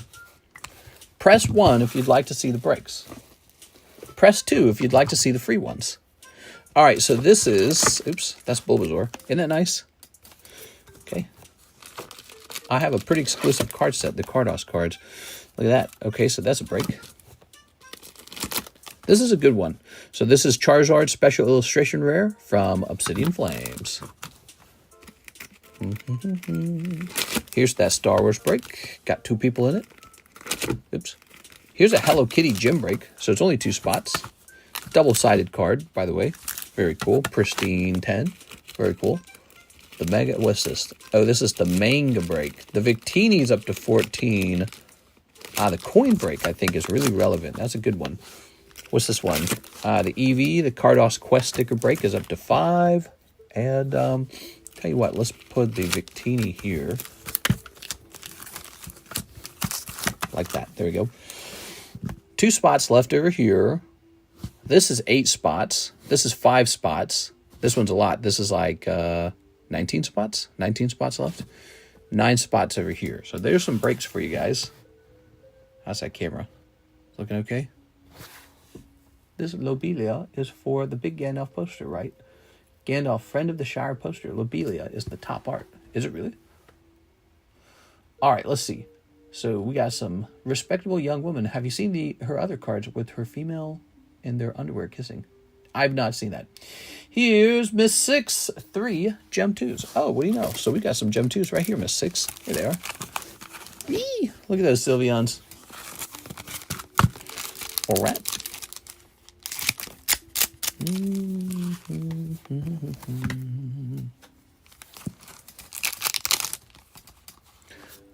Sleeveon. Lesbian. Ho, Glaceon. Very nice. Very nice, very nice. Oh, so lovely. Hope you guys had a really fantastic 4th of July. Did anyone do anything special? I didn't do anything special. We had a boring 4th of July. The best thing I did for 4th of July was hang out with you guys. Okay.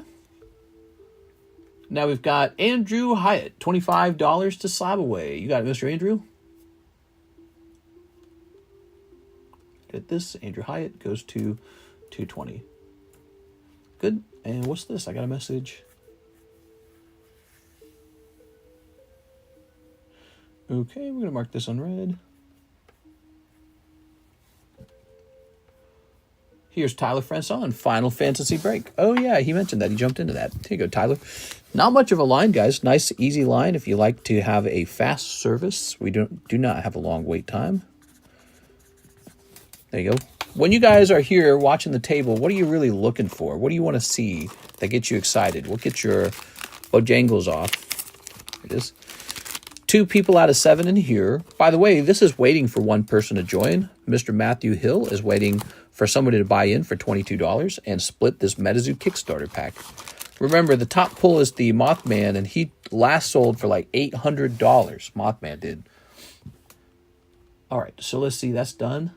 Now we have an order from Mr. Jack 2 of the Pokey Shuffles. Pokey Shuffles are just wildly popular. People really like these. Okay. And 1, 2, 3. And he said 2. 1, 2. Boom. 2 cold ones. 2 cold ones, Mr. Jack. Sorry. All right. Sometimes those Pokey Shuffles look like really crazy. I think you guys are waiting for me to price up all the good ones. You're saying, Cardconomist, when are you going to put the good ones up there? Like this Dark Wheezing 10. Is that a good one? I don't know if that's a good one. Waiting for Aerodactyl or Tyranitar or Gyarados or Charizard. Charizard? Why would you want Charizard when you can have Dark Wheezing? Look at the look on his face. All right, cool. Tonight we did a Lord of the Rings restock. It was expensive, super expensive, but it's good because we're going to have that product for the future. And, yeah.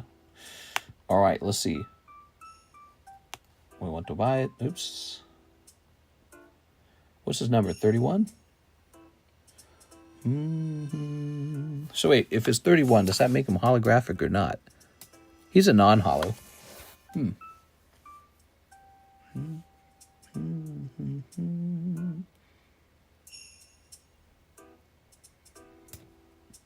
Weird, there's no holos. I'm sorry, I said that backwards. There's no holos. Let me check sold. All right, so here is the recently sold. It says here, recently sold for the non-holo Dark Wheezing is $200. That's the recently sold. There are no non-holos for sale right now. And let me look one more time.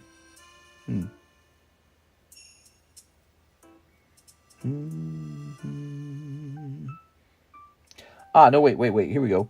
Here's one. Oh, it's a bit cheaper than 200. Okay. Weird, I couldn't find that. Let me actually type in 31 real fast. Maybe that will help me out. It wasn't showing that before.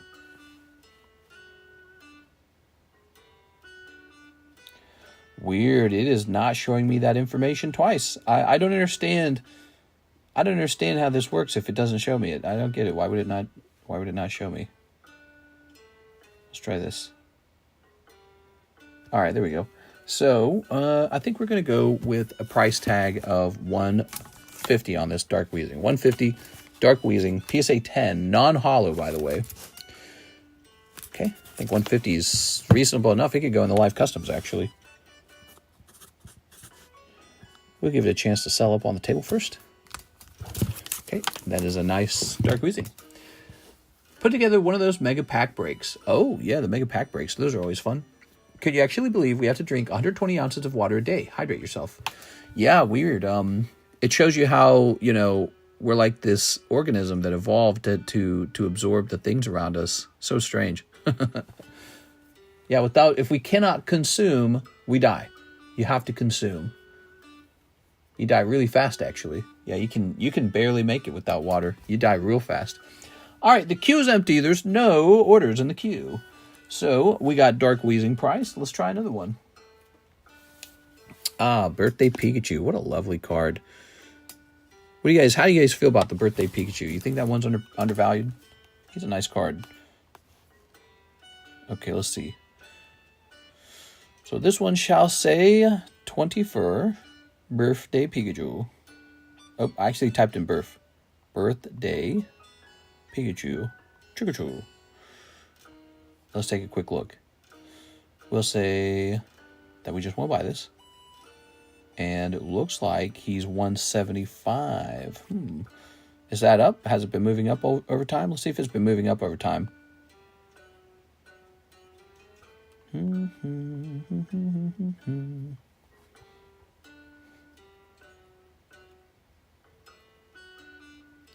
Yeah, I'd say a little bit.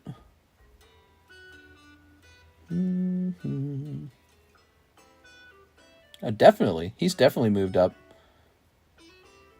This card was going for like 100, and now it's selling for around 150. That's up like 50%. Man, all these cards are moving. He's like a 2021 card. I don't even know whether to sell him. You know, the Weezing I don't mind selling. The Weezing's had plenty of time to kind of go up or go down in price over a long period of time. But this card is kind of in a breakout period, I feel, where people are going, wait a second, the 30th anniversary is around the corner, and so now I'd like to pick up the, 25th anniversary cards. So I don't know, Birthday Pikachu, huh? I'm going to hold on to him. I don't think he's done. I think he goes up a little more from here. Here's Dark, well...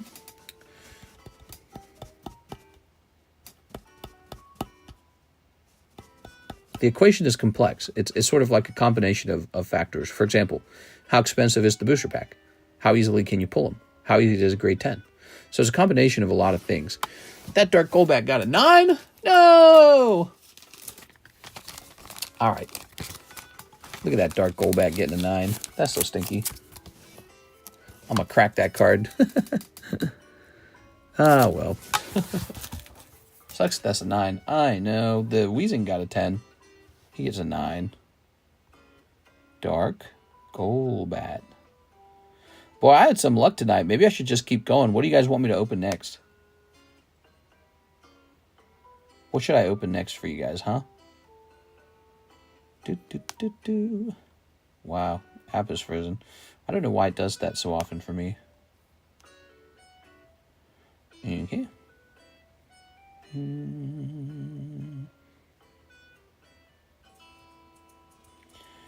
Okay, so there we go. It looks like he is going to be placed into the Poke Shuffle. Dark Golbat, in he goes.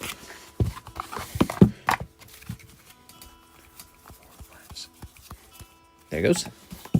Dark Golbat going in. Paldean Fates. You want me to open Paldean Fates? That didn't even sound fun, does it? That one doesn't sound fun. Okay, Dark Golbat 9 is a vintage card that you can pull out of the Poke Shuffle. How lovely. So lovely. Dear BGS, send back our stuffs. Come on, BGS! They're holding us hostage. The Heartbreak Break, but nobody's in it. Here's Raichu and Jigglypuff for $480. Cheap and affordable. Okay, we have an order in the queue. Let's see what that's all about. Dear all grading services, to be faster. To be. Here's Mr. Justin. 10 Chinese Gem 2 for Justin. Please give Umbreon. All right, sounds good. 10 of these. 1, 2, 3, 4, 5, 6, 7, 8, 9. No, I think you're off. Aren't these? No. We're not. You're not off. You're not off. I was thinking of a different set. Here we are. Whew. Hard to memorize that menu. You are, in fact, correct. Let's snoop this up. Mr. Justin. I got to work faster or get more people. Who was the auto on the Sonic slab? That autograph is the voice of Sonic. It's about as good as it gets. The only way it could have gotten better is if the autograph got a 10 or the card itself got a 10, one or the other. They both got a 9. I don't think that really mattered. To be honest, I don't think it matters that the signature is a 9. It's like, who cares? Is it authentic? Yes? All right, so who cares? I don't understand the grade on the signature. That drives me nuts. And then as for the grade on the cards, a 9's great. It doesn't need to be a 10 because it's a signature card. It's not all about the quality of the card. It's just about the signature on it. If the card had gotten a 10, I think that would have been a little cool. But it's a solid 9. And it's very hard to grade those, by the way. So 9 is a high grade on those Sonic cards anyways. So yeah, that's a pricey card. And what a nice thing we are. From the movies, TV shows.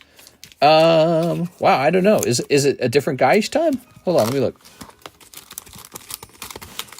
I'm not a Sonic expert. His name is Roger Craig Smith. Go look him up. Roger Craig Smith. Supersonic. That's his signature. Good. All right. Pretty rare thing, if you ask me. 1.5 is not unreasonable. Here's Eevee. Here's a Vaporeon.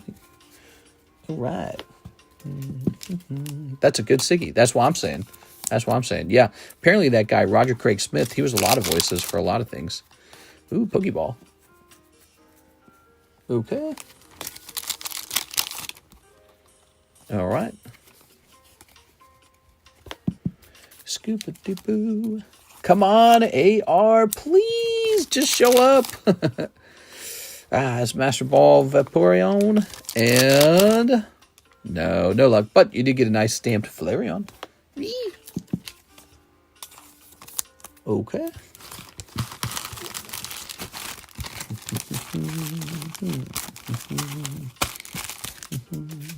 Thank you, Justin. Justin. Did we just ship you, Justin? I can't remember. Yes, we did. Okay. So I've got your box. Got your bag.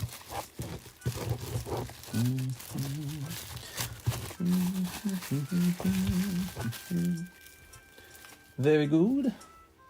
Very good. Just sent for shipping. All right, so let me go ahead and refresh these. That is the Queen of Diamonds, Lillian Lunala. Ooh. Okay, Deoxys. Pramip. Cartman gets blank. And Gengar. He's ready to go in the Poke Shuffle. Poke Shuffle's short, man. All right, so Gengar. He is going in the Poke Shuffle. There it is.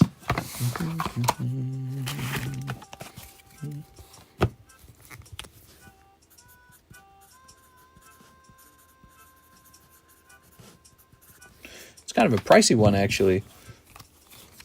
He's in the Sonic Boom TV show, nothing else. Is he from the video games, though?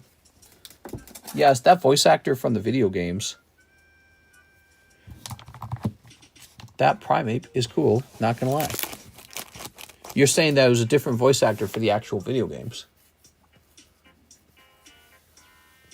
I guess it's still cool that it's a Sonic voice actor. I don't know much about how Sonic, collectors feel about getting just the right, voice actor. So, for example, let's say a different voice actor did maybe the video games, and you collect that one. Would you not also want this guy who did Sonic Boom? Nope, only the TV show. Yeah, so there must be a signature from the guy who voiced the video games, and then this guy who voiced this Sonic Boom character. If you're a Sonic collector, you probably would want both of those. All right, let's see what we have here. Ooh, Gardevoir Sleeveon. I sent 2 tiny orders. Nuh-uh, you're kidding me. You couldn't have. You shouldn't have. Gardevoir.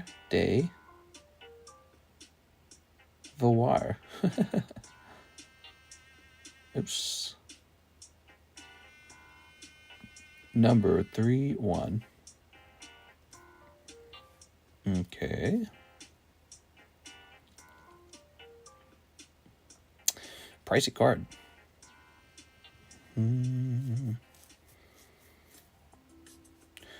Okay.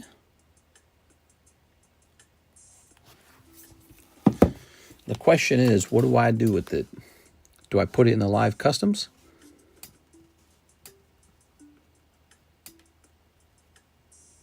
Seems like a card that could go in there. Right now, we're needing to restock those things. Live customs is almost out of cards. Wouldn't you rather have an auto from Jason Page where he force feeds you into a trade? Hey, I'll give you my signature for that box of Neo Destiny. 4, 5. I do have a Jason Page signature. I got that first edition Charizard's Jason Page signature. There's a lot of Jason Page hate. Maybe he did something to earn it. I didn't personally watch him piss everybody off. But he must have done something to earn it. However, however you feel about it, one day that guy gets too old and passes away, and he's still the voice of the intro music for Pokemon, the TV show. He's a big deal. There you go. But you gotta behave himself. He's making us lose our value as collectors. All right. Hey, you got $40? Cause I got a signature for you. Signature. I'm Jason Page. I don't know what he did. You guys all hate him. Everyone hates him. All right. Maybe he's a relentless self-promoter. I don't know. Okay. Maybe he's like trying to relive a more youthful feeling or something, but he's actually 30 years older since the show came out. I have no clue. But people do not like whatever he did. Gotta scam them all. Would you rather have Jason Page? Oh, I already read that. There is 2 Sonic Boom games that came out on the Wii U, and I think 2 more Boom games on the 3DS. Oh, so you're saying that maybe he was in some of the video games. He's a drug addict, says Lurkin. See, that's what everyone... I've heard people say that before. But that's a big accusation. I really feel like you should have some kind of proof that that's actually true. Because that's such a hurtful thing to say. Here's 6. Here we go. 3 gem 2s. Here you go. 6. All right. I don't actually know if that's true. If it's true, I hope he gets help. But if it's not true, then you're like slandering the guy. It's not fair. Let's snip it. There we go. I was saying this when I collected his signature. I was saying sometimes people are just mean to you if you're not hot enough. That's it. You got to be hot. Then you can get away with all kinds of stuff. And you look old. You know, I think one of the problems for him is he dresses like he's young. Right? And so you associate that dressing style with somebody who's younger. But he's aged appropriately, right? Pokemon came out 30 years ago. So if he was like in his mid-20s or early 30s, well, he's heading towards 60. He's heading towards 60. He's not young. Being old doesn't mean that you're doing drugs. So if you look old, you got lines on your face, maybe you don't have the same muscle mass you once had or something like that, maybe your neck's a little scruffy or something, that does not mean you're a drug user. And I saw images of him, and I didn't think he was a drug user, but I didn't think he looked youthful and you know, with the skin of a 20-year-old. But he was dressing kind of like he was that age. You know, kind of like maybe like a pop star, rock star, whatever you want to call a star. And it sort of clashes, right? He could have dressed like a distinguished old gentleman. So maybe that would work better. Maybe he has committed the sin of not having a stylist. I don't know. That doesn't mean he's smoking crack or whatever you guys are accusing him of. And that's a really harsh accusation. It could be true, by the way. You know, people do actually get into drugs. But, you know, if you don't have solid evidence of it, yeah, you can't just say that. That's not fair. And I think people are really just saying that because he doesn't look good enough. That's it. You don't think he looks like a Chad or something, and he dresses too young for his appearance. There we are. Ooh. Like, you ever seen like a lady, she's like 55 and she dresses like she's 15? That doesn't look right either. That looks, you look at it and you say, It's like Uncanny Valley, but not Uncanny Valley. All right, so let's take a picture of these beautiful cards for the Pricey July channel. We are. All right. Robert Downey J. recovered well. Pretty sure chat during that time already said he's an auto seller. Mr. Just Done want to admit it. With the Jason Page guy, we are. If he's selling his auto, he's selling his auto. It doesn't bother me that much. It's never really bothered me that much. You got to understand, I sell my autograph. I don't care. And what you call me a crackhead? You know, like, what are you going to say? And so here's a guy, and maybe he's selling his signature. He's way more famous than me, right? He's actually a lot more famous than me. He was the artist for the opening song. That's a cool thing. You like the Pokemon brand, don't you? Why do you think it got so big? Because kids in America turned on, I want to be the very best jingle. And they watch that every time. And so he's not irrelevant. He helped make it what it is. I respect that. I don't want to do any of the hating. And if he's selling his own autograph, I think some people find that offensive. Maybe there's a way to do it that's tasteful. Like maybe he's selling too many. I don't know. Maybe he's selling too fast. Maybe he seems a little desperate. I think it's legitimate, though, because the signatures in the market, what's he going to do? Sign a card for free, and then this guy in basketball shorts is going to sell it for $1,000 on eBay, right? So if he gets a cut of that, if Jason Page gets a cut of that, that doesn't bother me one bit. That's how I feel it should work for all of them. Arita, he should be cut in on the profits being made from his signature. So if there's these basketball shorts resellers putting it up on eBay, making thousands of dollars, Arita should get a cut of that. He's the famous one. He's the one that made it. So, yeah, I don't know. I'm not against it, but he probably did it in a distasteful way. But to this day, I've yet to see exactly what Jason Page did that was so evil or horrible. But, boy, there is a lot of hate for that guy. And it's very popular, to dogpile somebody that you don't like.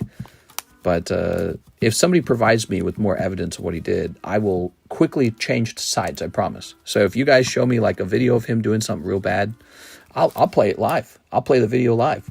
So show me a video of him doing something real bad. We'll play it live. We'll talk about it. We'll discuss it. People tried to do that last time. They didn't come up with anything.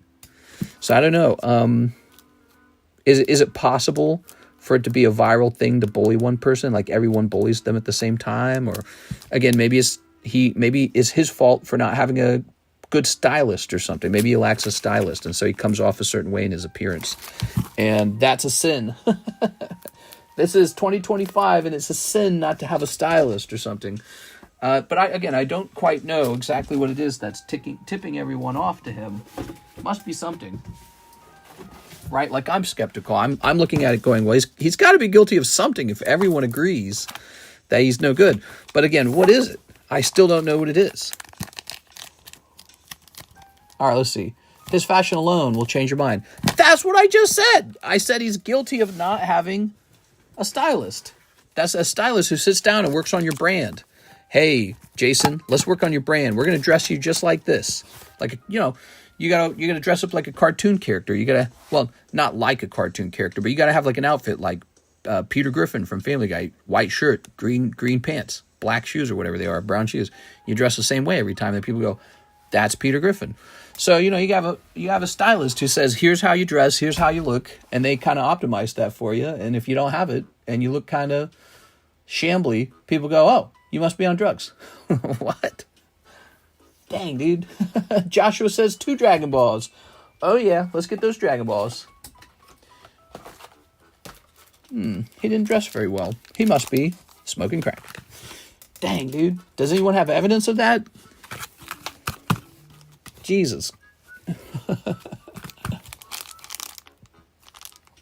Gave you a video. He's selling his auto to make the guy's cards more valuable. Oh, let me go watch it. All right, I'm watching it. Tammy's got the evidence, guys. I'm clicking. I got 2 autographs. There's 2 autographs. Okay. We're selling the regular auto for 50. Okay. And the full auto for 100. Okay. I will do that on one of your cards. Multiply. All right, listen. By exponentially.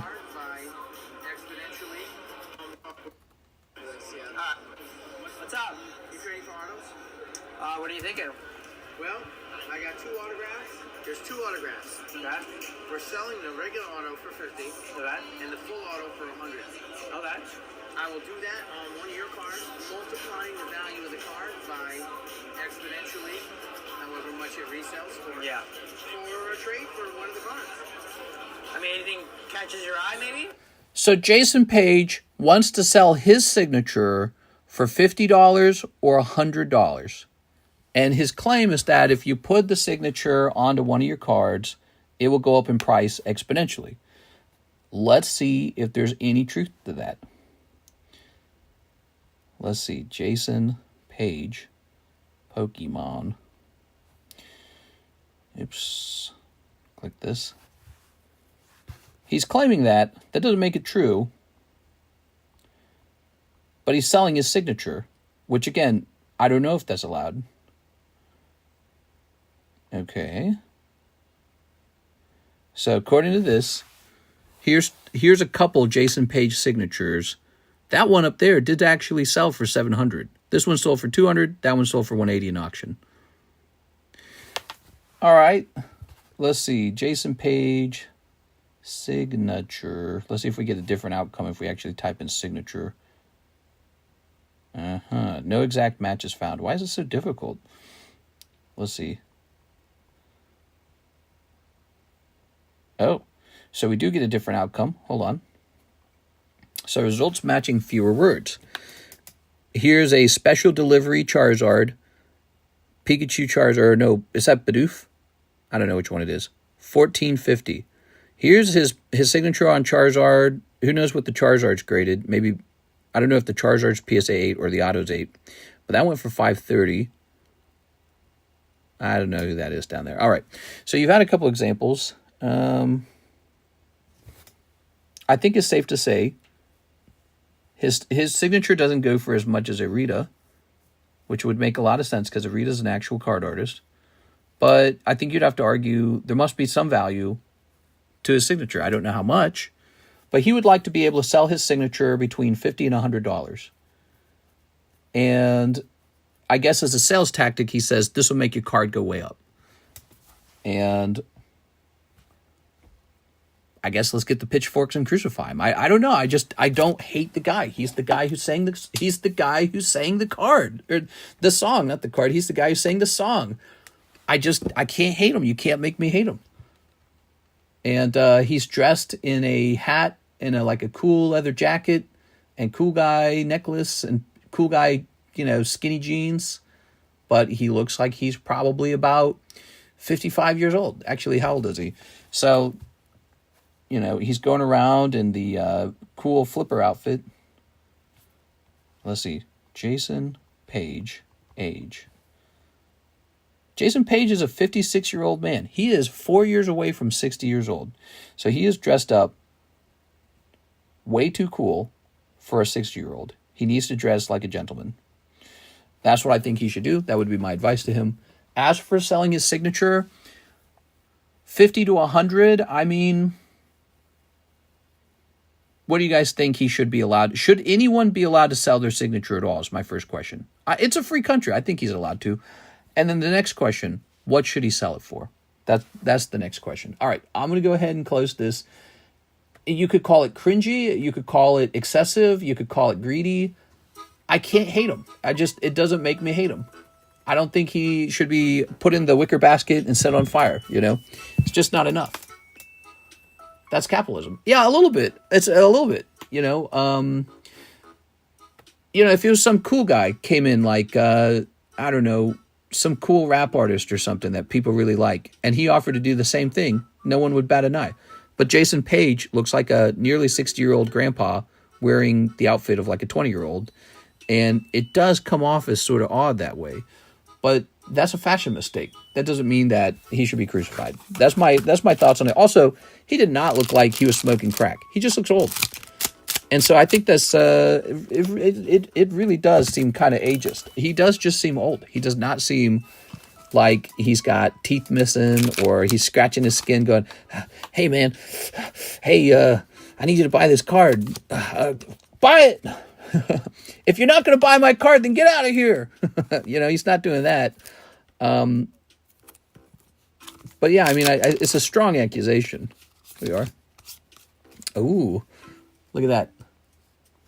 YouTube forgot to tell me that you were live. What? Why would YouTube do that? That's not right. Only Trump can sell a signature.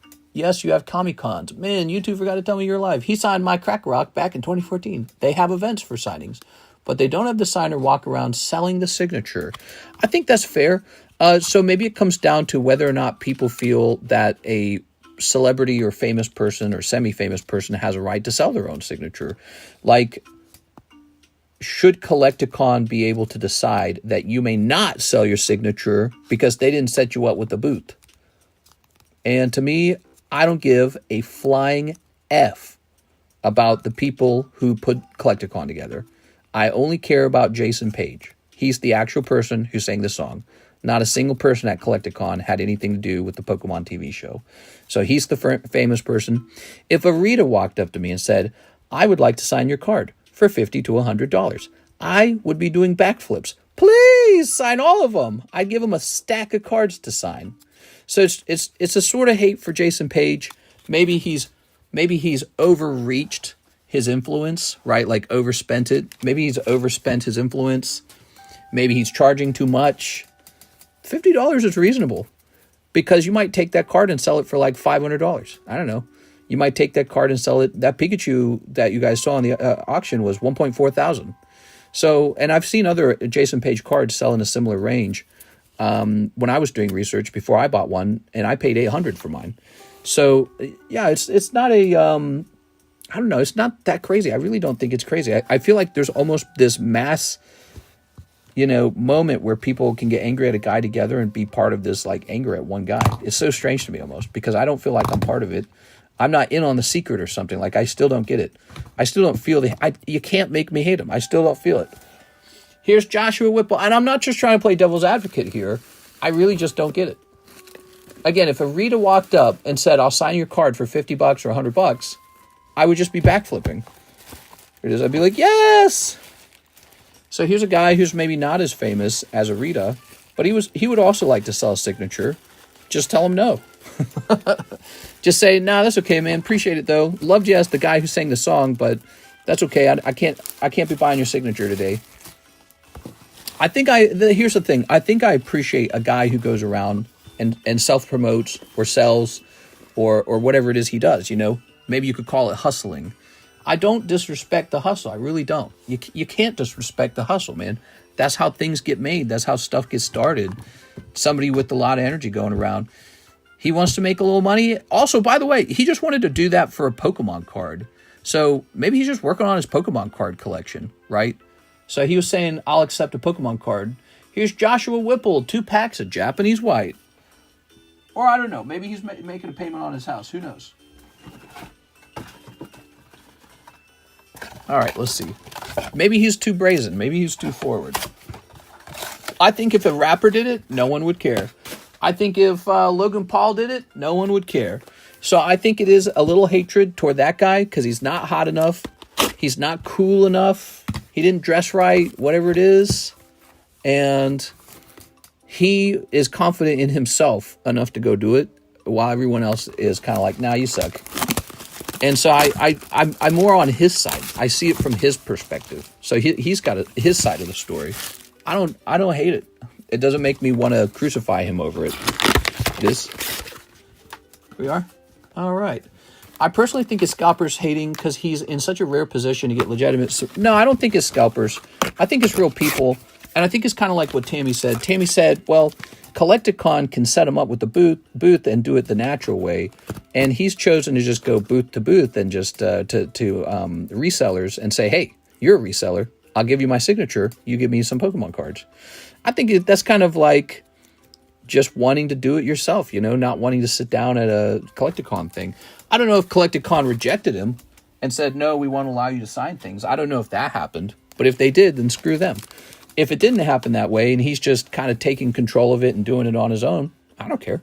The guy he talks to, you saw he walked up to a vendor, right? That vendor's making thousands of dollars, right? Maybe that's another thing. So I sell Pokemon cards. I know how it works. That guy behind the thing can take a $50 signature and sell it.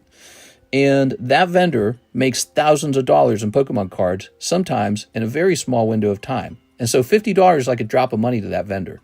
If you set up and he's getting the volume, and maybe some vendors don't do very well, maybe some struggle, but there are probably millionaire vendors in that place right now. They're millionaires. They're millionaires. They wear basketball shorts, but they're millionaires. They wear flip-flop sandals and they're fat, but they're millionaires. And so he walks up, he's like, give me $100. I'll sign one of these. That's not crazy, is it? Is it crazy? So I don't know. Maybe there's like a socially acceptable way to sign cards in a non-socially acceptable way. Or maybe people just don't like him. Maybe they think he doesn't look hot enough, young enough. Maybe he doesn't dress well enough. Maybe he's, again, overused his influence, kind of cashed in too heavy on his influence. There must be some phenomenon that properly explains it or puts it into words. You can't make me hate him. In the end of the day, I can't hate him. He sang the song, period. There's no way to undo that. He sang the song. And what I would recommend is if everyone's taking it so poorly. If I was Jason Page, I'd listen to some feedback on it and just change tactics. I would change tactics. All right, let's see. Very nice. Page says he's clean and sober. I also don't think using or drinking alone makes you a bad person. Here it is. I personally think scalpers hating. Mr. Never try to help an addict abs hot burn. He can do whatever he wants, to be honest. What's the price on the box? I would sell mine for sure. I want a Jason Page signature. I just don't see it on the menu. I want a Siggy's. How do we know he didn't have both? There we go. Very nice. Definitely adds value. He goes to cons and has tables and does concerts. Very cool. So he actually does concerts at the Collecticons, like he goes up and sings. There we are. Very nice. Does he collect? Does Jason Page have his own collection? He's just an edgy self-promoter that likes to have a drink and maybe lib low after a long day. What? What are you saying, man? My God, dude. All right. Okay, so next up we've got Martin Ramirez, 2 gem 2s. All right, 2 gem 2s. How can I get Neymar to sign my Pikachu football card? That is a good question. Martin Ramirez. Let's snip this. Ready? Very good. Mister, when are you getting BGS back? Hopefully soon. There we go. There's Leafeon, and here's Umbreon. Ooh. Tossing that. Sleeving these. Martin, let's go find your bag. One day we will get our BGS back. Very nice. Okay. Thank you, Martin. I'm like paranoid that this fly is going to land on me. The fly's landed on me a couple times, by the way. I haven't mentioned that. Ugh, stupid fly. All right. So here's Miss 6, 3 more gem 2s. You got it. 6, 1, 2, and that is the end of this box. It's gone forever. You getting the Nikke Korean back anytime soon? You know what? I had the option to restock it, and I hesitated because I worry. I wonder if I would be able to sell through the second case. And that is because I don't know if people are tired of those particular artworks. You know what I'm saying? So I'm hesitating to restock it. You think I should? Let's go get some more of these gem 2s. I'll be right back. Let's go get some gem 2s.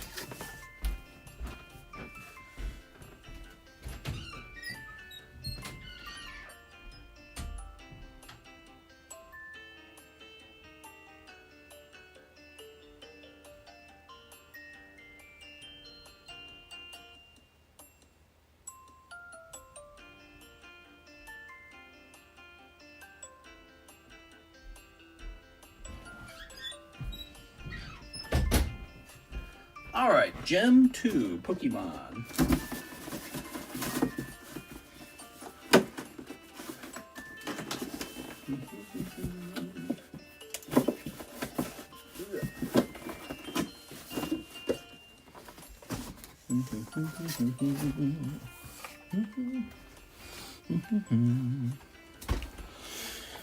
All right.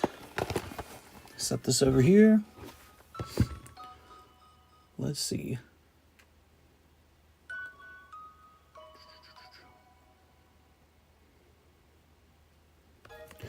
Grabbing this. Ready?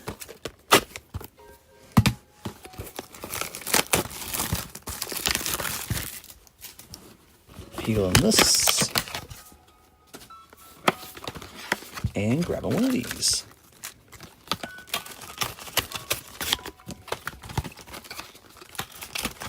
I would try for Naga and donate the signatures I already got. Maybe I should get it then. I don't know. There's new people. All right, Miss 6. Thank you so much, 6.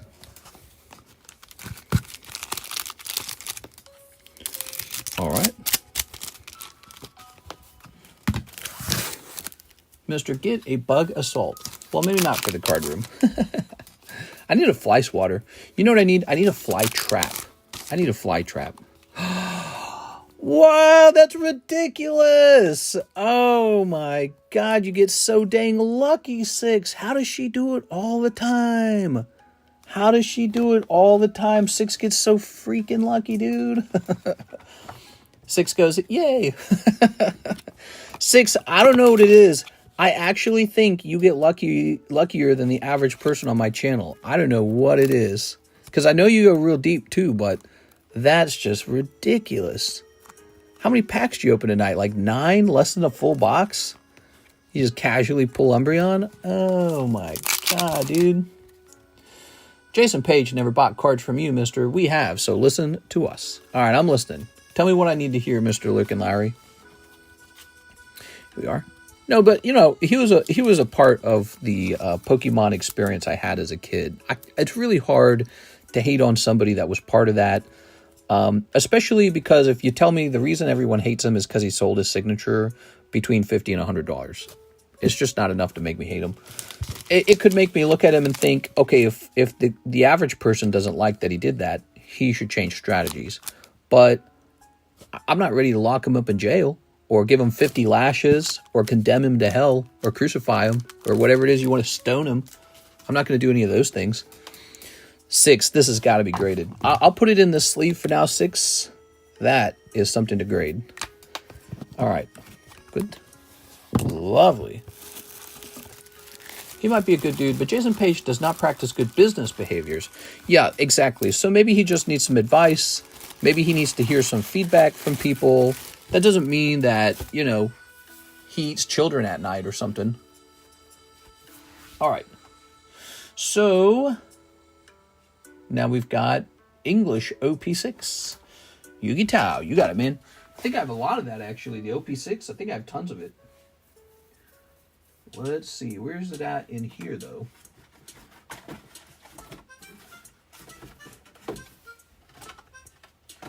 Let's see.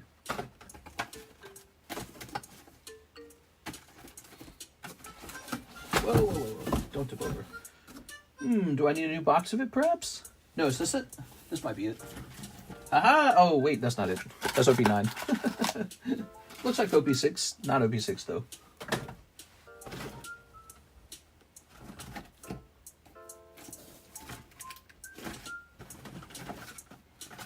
Let's see. I've met a lot of people in life. This is an empty box, too. Okay, we probably need a new box, then. I've met a lot of people in life with a lack of social awareness.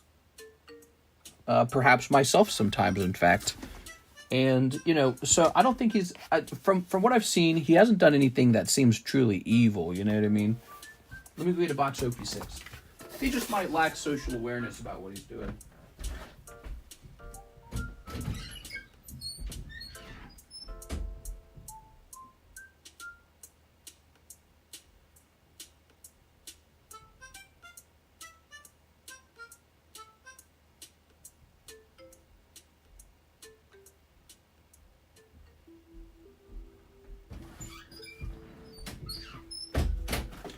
All right, here we are. I have an advantage over him. I get instant feedback from you guys when I'm doing something stupid. Wow, look at this stupid fly. It's so gross, dude. He flew away. OP6. Lots of it, Mr. Yugi Tao. All right. What wave is your Final Fantasy Opus 1, Mr.? I have Opus 1 Cloud and Opus 1 Wave 1 Cloud. So I got both of them. Both of these clouds. I wish I should go find them. I don't know where I'm keeping them. Here you are. Okay. It was all for you. It was all for Yugi. Good. Man, 6 is having a good night. All right. Man, even I want one of those Umbreons when I saw the price on it. My God. Gotta save some of these for myself to open. He's not talking about Cloud. Mister's so out of it. Oh, I thought he was talking about...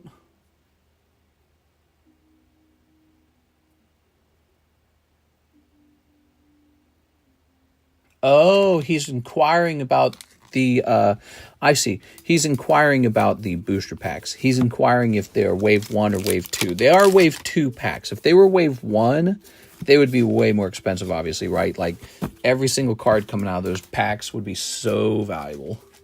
So they're definitely wave 2. Nothing wrong with wave 2. Nothing wrong with wave 2, by the way. Here we are. We just know the wave 1 ones are super valuable. All right. Although for sale on the clouds, mister? Maybe. I mean, it seems like I offered them for sale in the past and nobody wanted them. And so I said, fine, I'll hold on to them because I liked them. And, you know, instead of lowering the price, I held on to them is what I'm saying. So I could have lowered the price and been like, please take my card. But I actually liked them. And I said, no, I actually think these are valuable and I don't want to do that.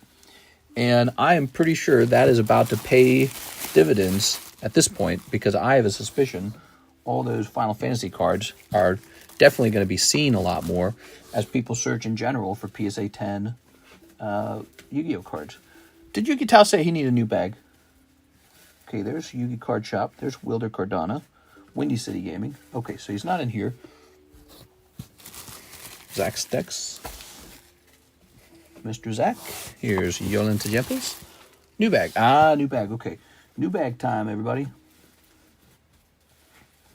Thank you for that. You almost had me going through all 4 of those boxes first. All right. Crushing It 6. PSA 10 MB is going for 1.5K now? What? Yeah, that's why those packs sell so well. Crazy, crazy, crazy, crazy. Because he's not as rare as an alt-art. He pulls more often than an alt-art, in my opinion. From our packs, anyways.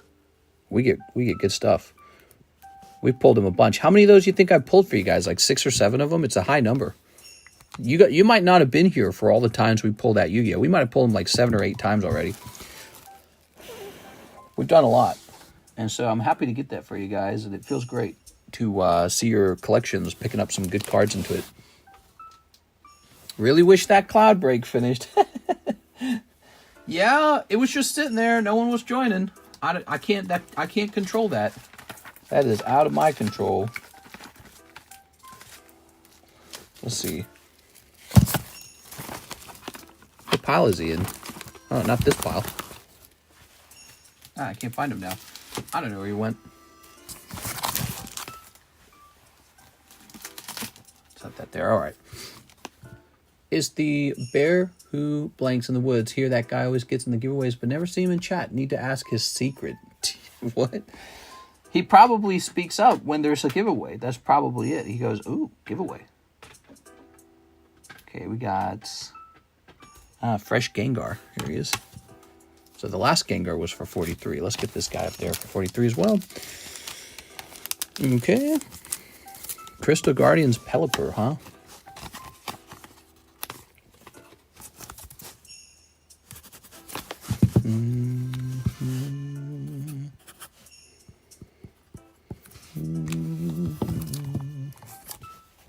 Six, can I get your card signed by Jason Page? I hear it will make your card go up in value exponentially. There. So, here's, let's see.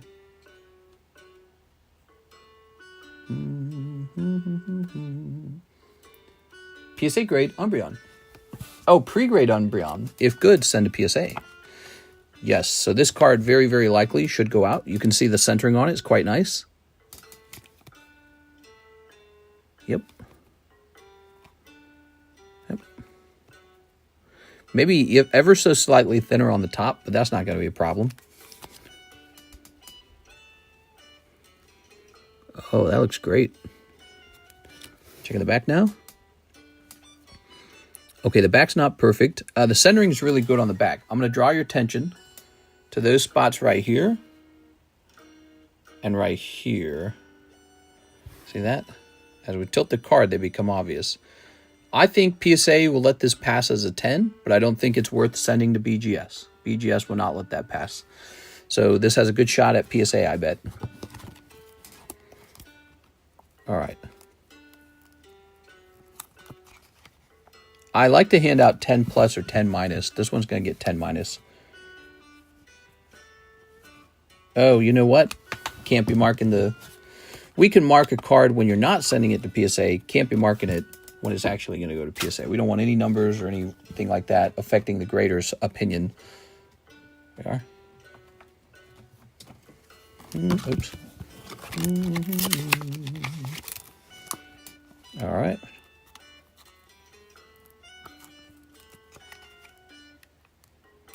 Very nice.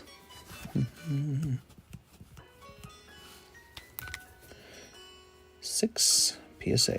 PSA is where I'd send it. Okay. Good. Now let's rotate these. Ooh, Mr. Mime. Mr. Me Oh My. Ah, the $1,000 bead drill. That's because it's bead drill, Weedle, and Kakuna. An average price of $333 per slab. These are Population 2, and Population 4. Extremely rare leaf green Pokemon cards from the EX era. So there you go. Got to give that a little, Sideshow Bob attention because it's good to understand why it reaches a price like that. There's Gligar. And here is Shanks. Shanks, he's a cool card. I can't have him be in this picture, though. Okay, and here is Kadabra. Same deal for Kadabra. He's too cheap. Ah, Venusaur. No, he's pretty cheap, too. All right, we'll take their picture anyways. So we are rotating through expensive cards. That's what's going on here. This is going up into the expensive channel.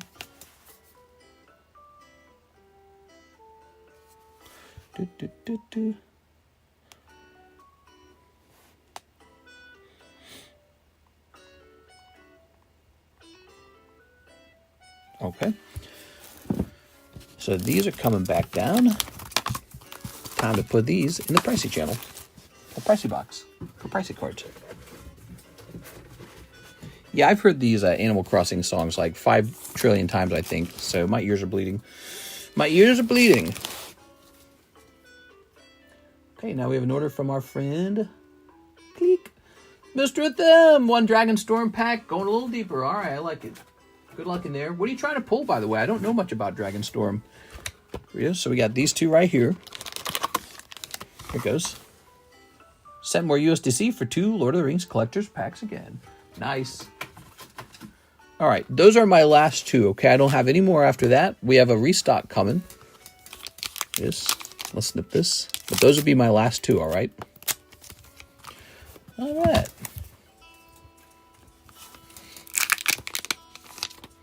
Warrior. Fire. Wind. Earth. Water. I think I did that order. All right, so Warrior. United Battlefront. Ooh. They're carrying Arbalests. Here's Yugen, Eye of the Storms. Now, I already know you pull one of these that was worth a lot more. This is going to be the non-holo version, not as valuable. Here's Winter Night Stories. Tempest Technique. That actually kind of does look like it's from Avatar, that character. Ooh, this is cool looking. Fang Keeper's Familiar. Oh. Okay, cool. So let's start sleeving up these bad boys. Did my Sabaway not go through, or is Q just fat? Here it is. The Q is not very large. What is your name and how much did you send in? It is. Okay, we got Winter Night Stories. Ugin, Eye of the Storm. Ugin. And United Battlefront. Battlefront. We're getting a new Battlefront, everyone. Here's Carlos 45, I think. Oh, yeah, that one's coming up, I'm pretty sure. Here's Boulderborn Dragon, Disruptive Storm Brood. Okay, there might have been a couple people in the queue. Whale of War, Champion of Doosan, Windscarred Crag, Kintree Nurturer. That's a dog! Bark. Whoa, he's got a deep voice. All right. It is. Oh, gross, dude. Nasty freaking fly. I hate flies, I think, more than any insect. Like if a cockroach went scurrying across the table, I'd be like, oh, look, a cockroach. Flies have got to be the nastiest bug of all. Here we are. Flies are so gross, dude. I hate them. Hate them to death. I wish they'd all die. Okay, Mr. Them.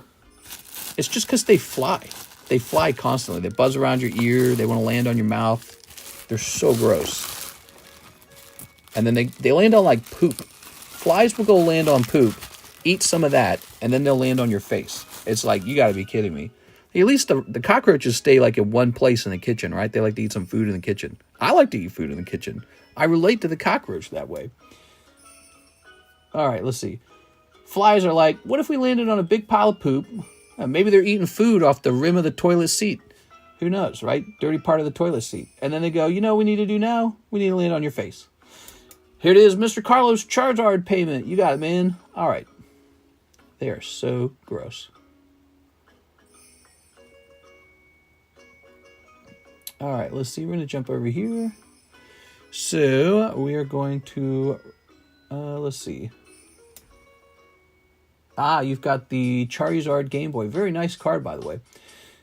So 270 minus 45. What would that be? 225? I think that's 225 remains, right? Yes, here it is. I hate how flies are always rubbing their grubby paws together. Ew. Yuck. Now, let's see what we got. One Dragon Storm pack. Maggots, gestation, and corpses. Yeah, that's another part of it. So, like, their freaking babies are maggots. And maggots are so associated with rot and death and decay. And they're so wriggly and gross. Like, it's gross. I mean, most bugs are gross, right? But honeybees aren't gross. If a honeybee landed on me, I'd be like, cool. Honeybees got their little pupae and their little hive combs or whatever, honeycombs. They eat honey. I like honey.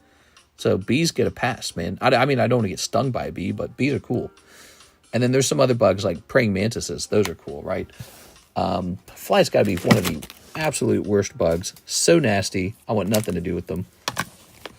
Ooh, that's a Rocky Return Sneasel. Here's a second Dusclops. So we got two Dusclopses here. Here's this signature card, which is about to go into the grow box. This very pricey Jigglypuff. And Deoxys Claydol. All right, so that's an example of some expensive cards here, guys. Mosquitoes are worse. Oh, that is true. Yeah, any blood-sucking bug probably ranks above the housefly as a pest. Definitely. Definitely. Houseflies are gross, but mosquitoes actually, like, spread disease, like, really fast. Yeah, they're worse. All right. Good. Nature's Composters. Ew. So next up, we have Yugi Tao. He says he'll send in for 4 more of the OP6s. You got it. 4 more of these. Oops. How did I get this sleeve? 1, 2, 3, 4. Okay. We also have to check in for those expensive Lord of the Rings packs, huh? What is this anyways? Huh. Oh, I know. We're going to crack all these Topps cards, and we're going to send these in to our friends at Tag and hope that some of these turn into 10s. Hopefully some of them do. We'll see. All right. If women tells you that you are a fly, it's a compliment, believe it or not. What? We have Japanese killer hornet size of hummingbirds that we have to watch out for. And call Fish and Wildlife is we do, they cut the heads off our bees. Oh, you're saying the hornets cut the heads off of bees? Is that what you're saying? You know, I've seen those TikToks where they catch one of those hornets and they put a little tracking device on it, typically like a visible rag or something. And then they'll watch where it flies to see where the nest is. And when they find the nest, they'll go wipe the nest out. Yes, Yugi Tao. Yeah, those are interesting, those powerful hornets. Yeah, I guess we're glad we don't have those. We get like mud wasps, and they love to build their little huts underneath the ledge of our roof. So every year we get a whole lot of wasps, and they just build their house right underneath our roof. Right by our doors and stuff. Hey, that's an Altart Shanks, and that looks pretty good. Okay, Altart Shanks, looking sexy. Real life Pokemon. I heard the fly. unless you're Joel Goldblum. I found a baby praying mantis next to my garden. Sure, praying mantis love to have their babies in places like that. Praying mantis are so cool. When I was a kid, every year I caught a praying mantis. Did you guys know that? I always knew where to look. You'd go running around at night, and you'd check every house had like a light, you know. They'd have a light where the flies, the moths would go, and you'd run up to every single light, and you'd check for a praying mantis during the summertime, and you'd eventually find one. You checked all of them, you'd find one. I'd catch it, I'd put it in a very large bug house, and then I would feed it all the time. And you know, it was interesting. You could feed the females, not the males. The females would eat from your hand, and the males would be like, nah, not interested. So the female praying mantis were the better ones to catch. Here's Yuki Tao. All right, because they did not care, because they're like, I am starving. Let's eat some dinner. All right. Look at this. I must have flown and landed on the mic. You know they don't do that for fun. It's actually torture to them. There we go. I do not like the wasps, mud daubers. Yeah, I actually asked the internet. I was like, what's the point of wasps? Why don't we just genocide them? Why don't we just get rid of them? And it said wasps are actually a pretty good thing because they eat a ton of other pests.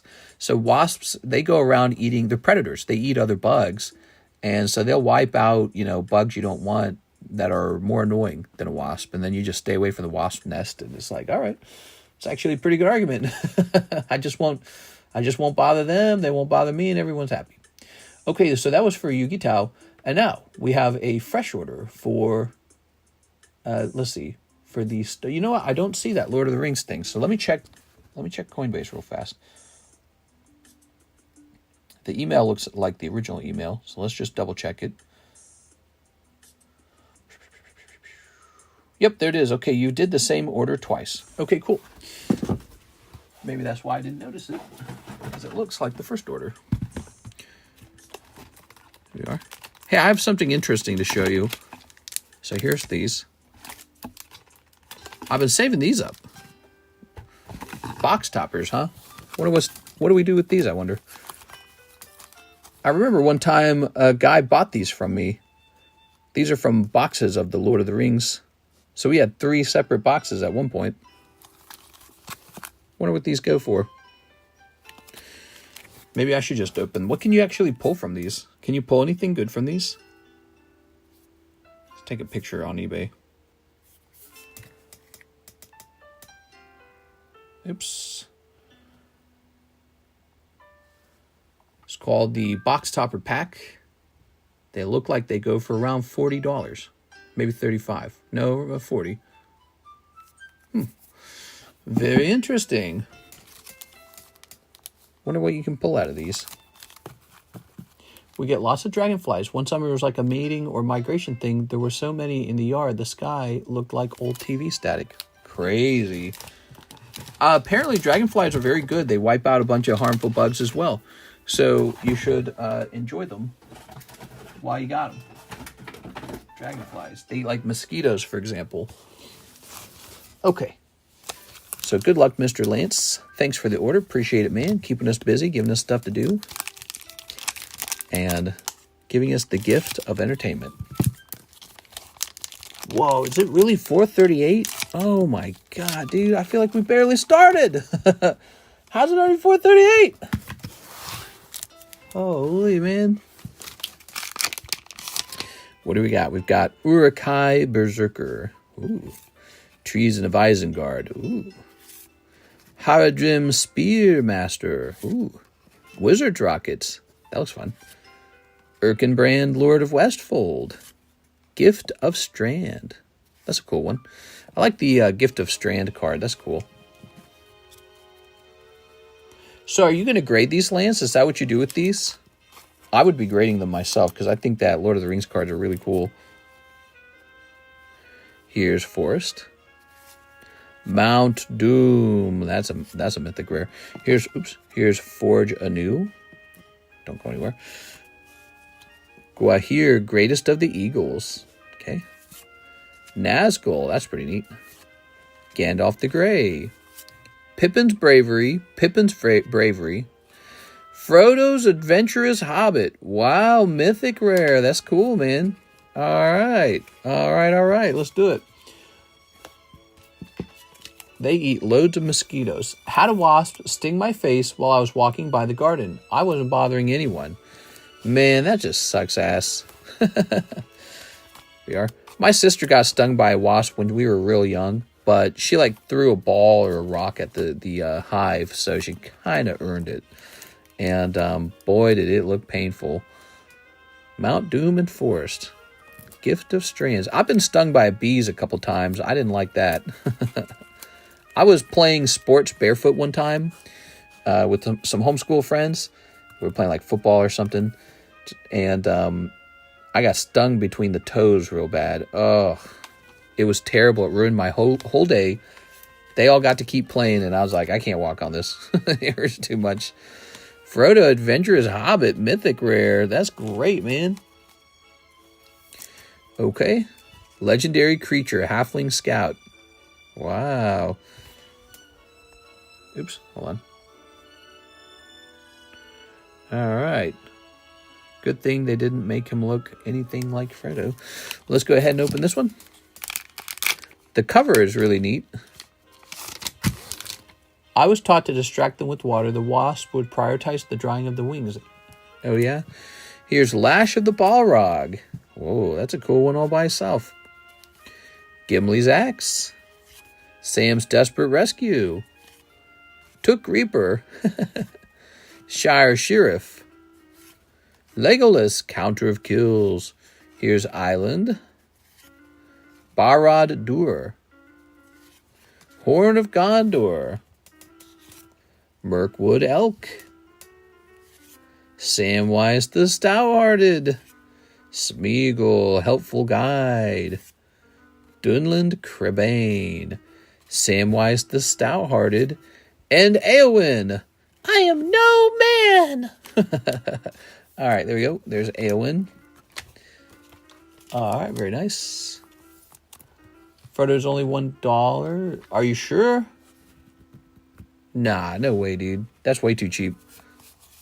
You know, I don't really think to buy singles from something like this. Singles from the Lord of the Rings collector's set, huh? That could be interesting. I wonder if Magic sellers, you know, like guys who resell on the internet, I wonder if they really think to look them up and down for gradability. Probably not. Probably some of them don't think that way.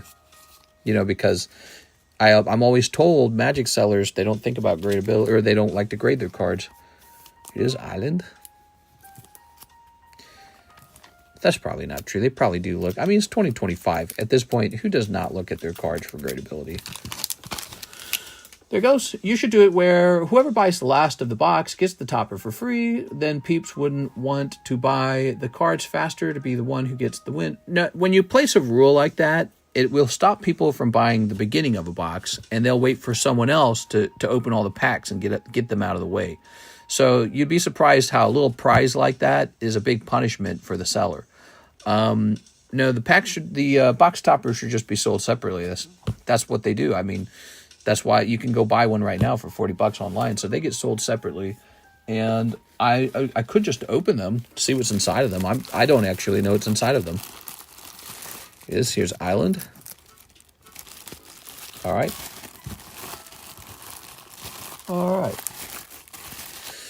Very nice. He says, "Yep, I'm an idiot." Oh, you're not an idiot. Those ideas sound very fun, you know, off the cuff. But once you start thinking about the behaviors of buyers, you go, that won't work. All right, everyone else buy these so that now I can collect the box topper. People really do that stuff. They turn it into like a strategy. Here's Slackoth eating some grapes. We got the Gengar. What do we have here? Oh, yeah. Black Label Kurumi. Lapras, Quest Sticker, and Ninjask from EX Deoxys. Really nice. What else we got?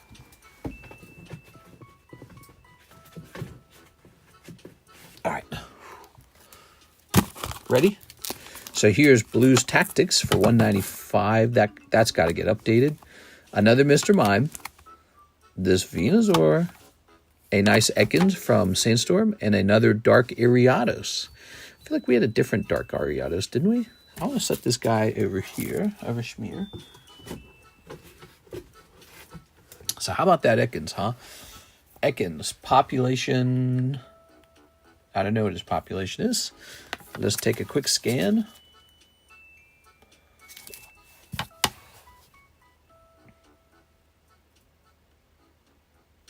Population 3.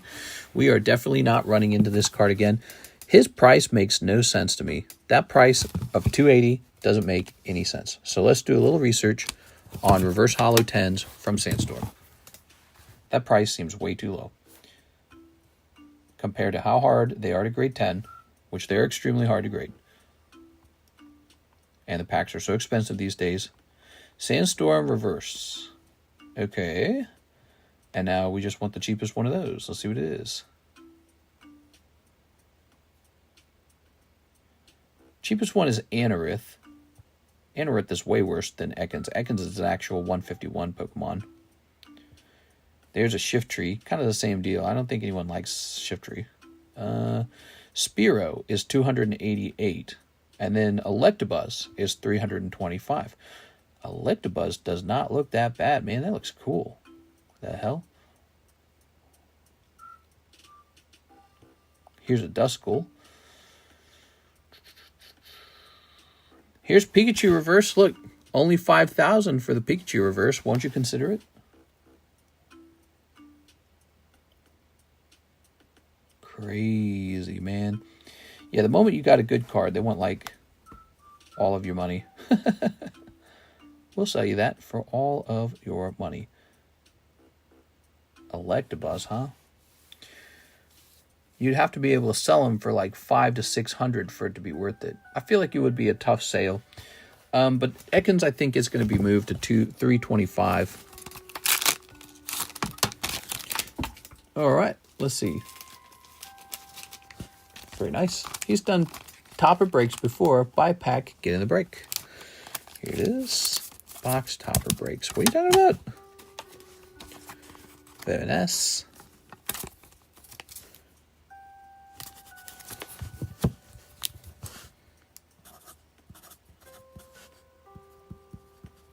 All right. Keeping that price pretty low. How about that Blues Tactics? So this is for $525. That's 2 months ago. Let's just see if he's changed at all. He's a Gaifu, not a waifu. So I'm not, I'm not expecting much. Unified Tactics. Oops, I typed in Tactica. There you go. All right.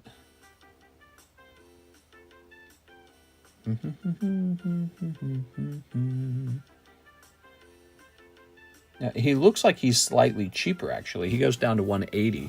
So here's an example of a slab getting cheaper. Why am I not surprised that the Gaifu went down in price? Of all the cards that could have gone down in price, it's the Gaifu slab. Okay, here's one that is slightly cheaper now, guys. You just can't sell a Gaifu for waifu prices. It's not a thing. Don't bet your life on it. Now, here's a lovely Prism Venusaur. Didn't I grade this one myself? I feel like I graded this one myself. This shouldn't be for sale. All right. So that's it. We have rotated through all of the known expensive slabs. They've all been price updated. The only thing I'd say is we could run into even more expensive slabs if I just open up some of the, not open up, but if I just started selling more of my stash. But we're in such an aggressive market right now. I'm waiting to see where it kind of all heads off to. So I've got more cards. It's just I'm not trying to liquidate everything. We also want to maintain a strong presence in our break options. Like, look, here's a couple more. Ooh, that one's cool. I like that one, the Gyarados. Here's another Slowpoke. Look, there's a Umbreon. This card's like tripled in price. Here's a Great Tusk. That's cool. This card's cool. Oh, there's that Pichu. Oh, I actually have a Shining Lugia. I didn't know that. I have a Shining Lugia. I was just thinking, man, I had to get a Shining Lugia. I did not know that. Have you seen the new Metazoo? There's a new Metazoo? What are you talking about? Like Metazoo set number 2? Like Meta 2? Let's grab this. What do you guys... That Lugia has gone up a lot. Yeah, the Lugia, he used to sell for $1,000. I used to sell him for that much. Take a quick look at this Gyarados, guys. Base set Gyarados, big error on the bottom. It is beautiful. See that? So, great. We will sell them for $2,000. Otherwise, I will just keep them in my collection. I happen to be a big Gyarados fan. Okay. Actually, I'm curious. There's not something like that I can compare it to, do I? Is there? Base set Gyarados. Error? You'll notice that this error actually says MC. That means miscut. Not to be confused with OC, which is off-center. So it got the miscut from PSA itself. That's pretty good.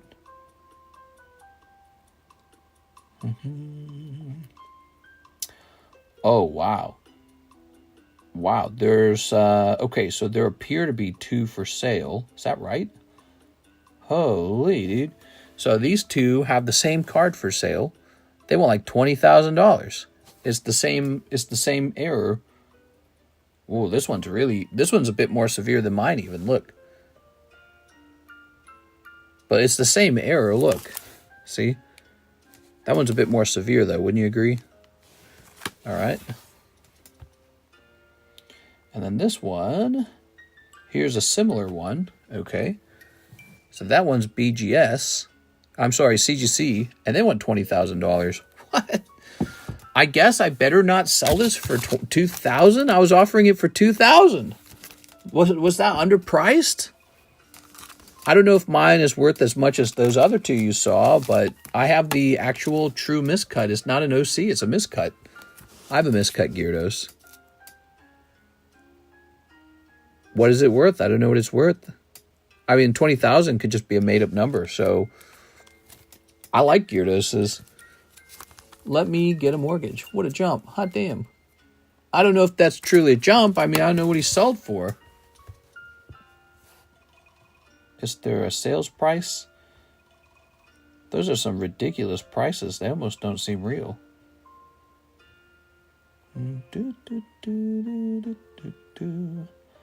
Yeah, there's no data on that kind of stuff. So obviously somebody's showing off. But that is an MC error card. Very interesting. Just like these other 2, except mine exists on the bottom rather than the top. So interesting. Something tells me $2,000 might even be too low. It is made up, but use 130 point to find a sale. Oh, my eye is burning, man. All right, so let's find. Click. Hathim, he says 1 Dragon Storm pack. Heck yeah, dude. All right, so what do we got here? The last Dragon Storm for our friend Hathim. There we go. This episode brought to you by Lance and Hathim. Snipping this.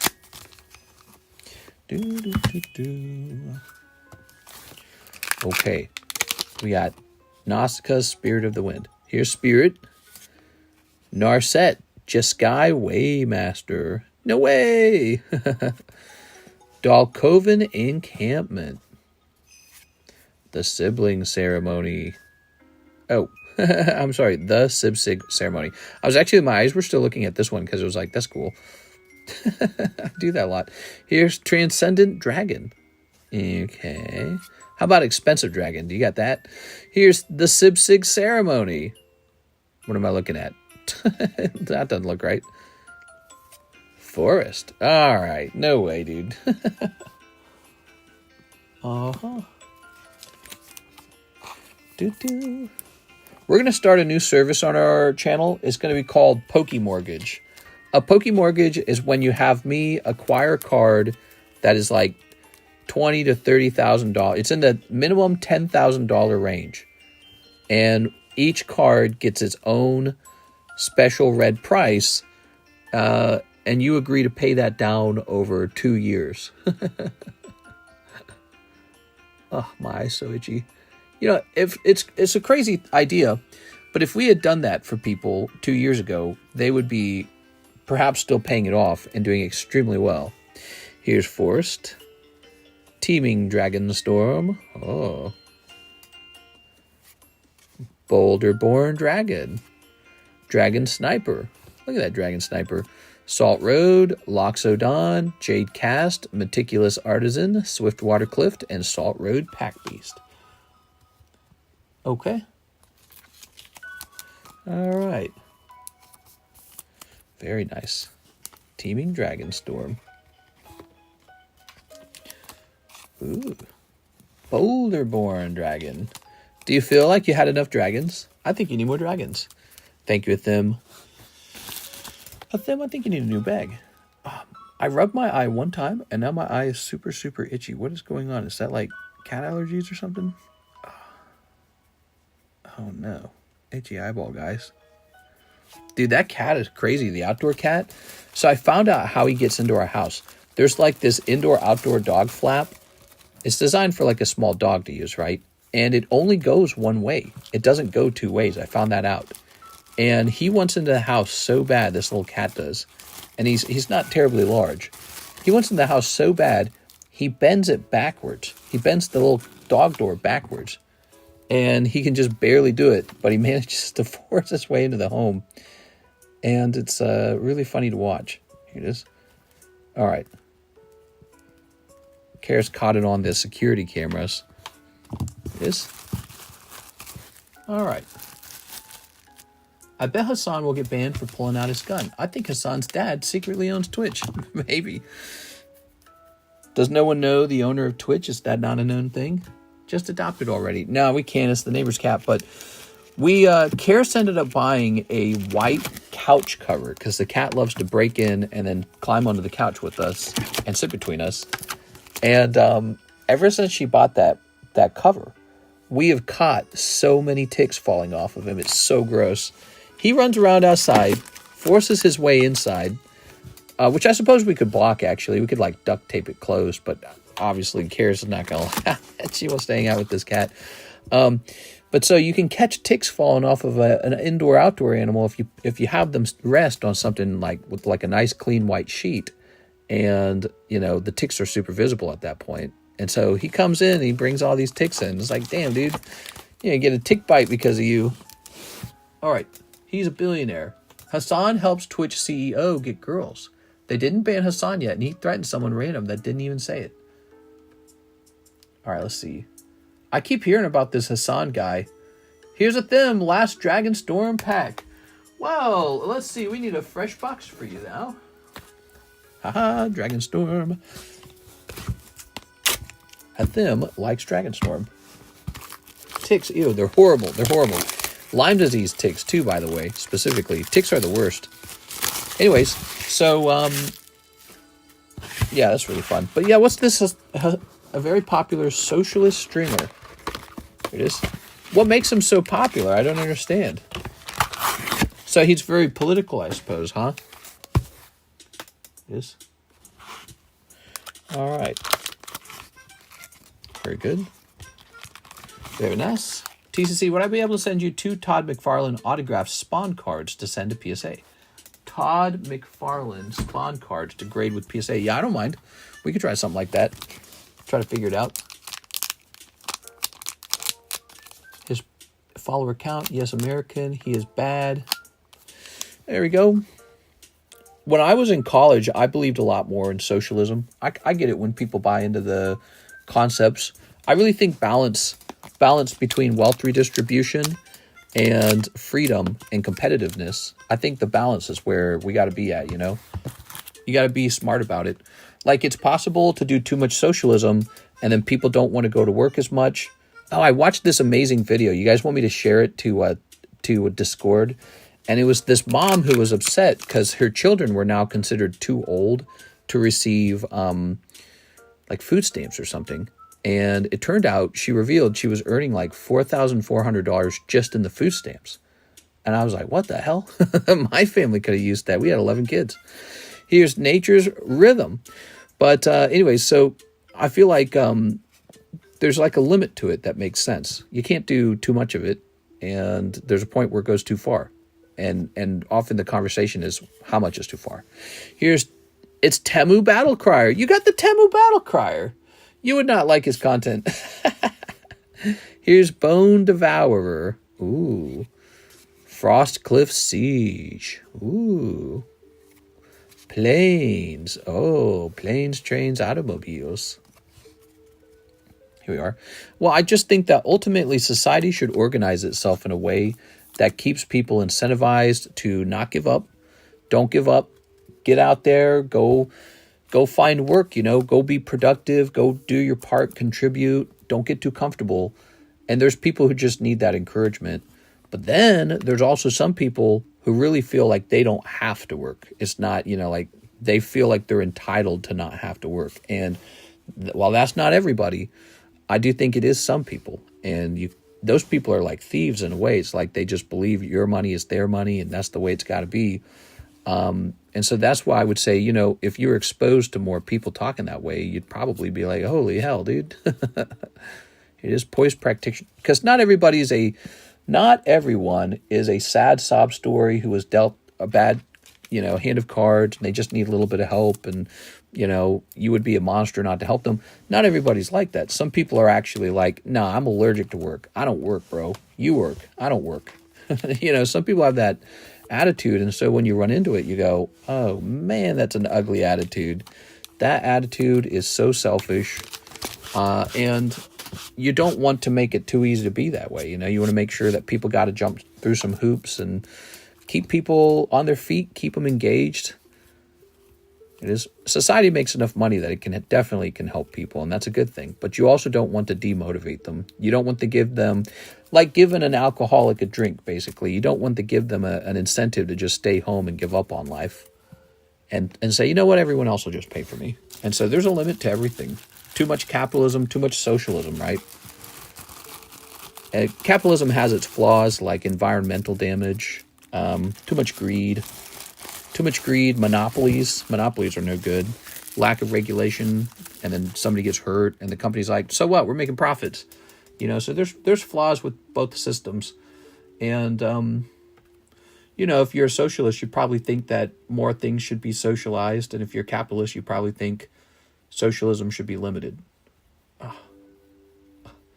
I don't know how many people advocate for pure capitalism anymore. How many people say, take all the money away from the mothers and the children. Throw the homeless in the streets. Screw all of them. All right, let's see what you guys are saying. His name's Hassan Diddy Piker. What? Piker, not biker. This dude, a model? He looks young. I see some of you guys watch the most legendary series. I liked him better when he played G-Tarp. We would like to help everyone. But some people would just like to receive help and not better their life. Yeah, I mean, that's basically a short way of saying what I was saying. It's just, I think when you think of socialism, you pretty strictly imagine people who are underprivileged receiving help from the privileged. You never really imagine somebody who just sees a system and kind of gamifies a way to take advantage of it. And when you have too many people doing that, it sort of just becomes a legitimate way to steal. You know what I mean? All right, let's see. Isn't Mike Frompa Soda Popping's brother? In his own words, he's 10 toes down, I agrees with the Houthis, and is on the side of terrorists every time. He glazed the guy who set those peeps on fire and the guy who killed the Jewish couple. Ooh, wow. Do you think he just does it for views, maybe? No, because I feel like there really are people who, when you go into the comment sections of videos, you really run into a lot of people who did agree with that stuff. Here it is. So, I don't know. Maybe he's really representing a significant group of people that believes in that stuff, He's very anti-American. Yeah. Yeah, he will probably stick to whatever those ideas are as long as those ideas lead him toward a strong support group and those ideas lead him toward financial success as a streamer. That's I guess that's to suggest perhaps some of his ideas aren't in good faith. and that he's actually just sort of playing the social media artist game. But maybe some of those ideas really are his deeply held beliefs. You know, and I strongly believe that Americans should hear out both sides and have a chance to reason and debate. So, you know, as long as he believes in everyone's right to talk about their ideas, he can believe anything he wants, in my opinion. I fight with Hassan, Piker's audience on Twitter. I want to be Hokage one day. Oh, no. What? You're doing that instead of opening Pokemon cards? Come on. Hassan has moon orbiters around him. Also, there is this cringe guy, Mike.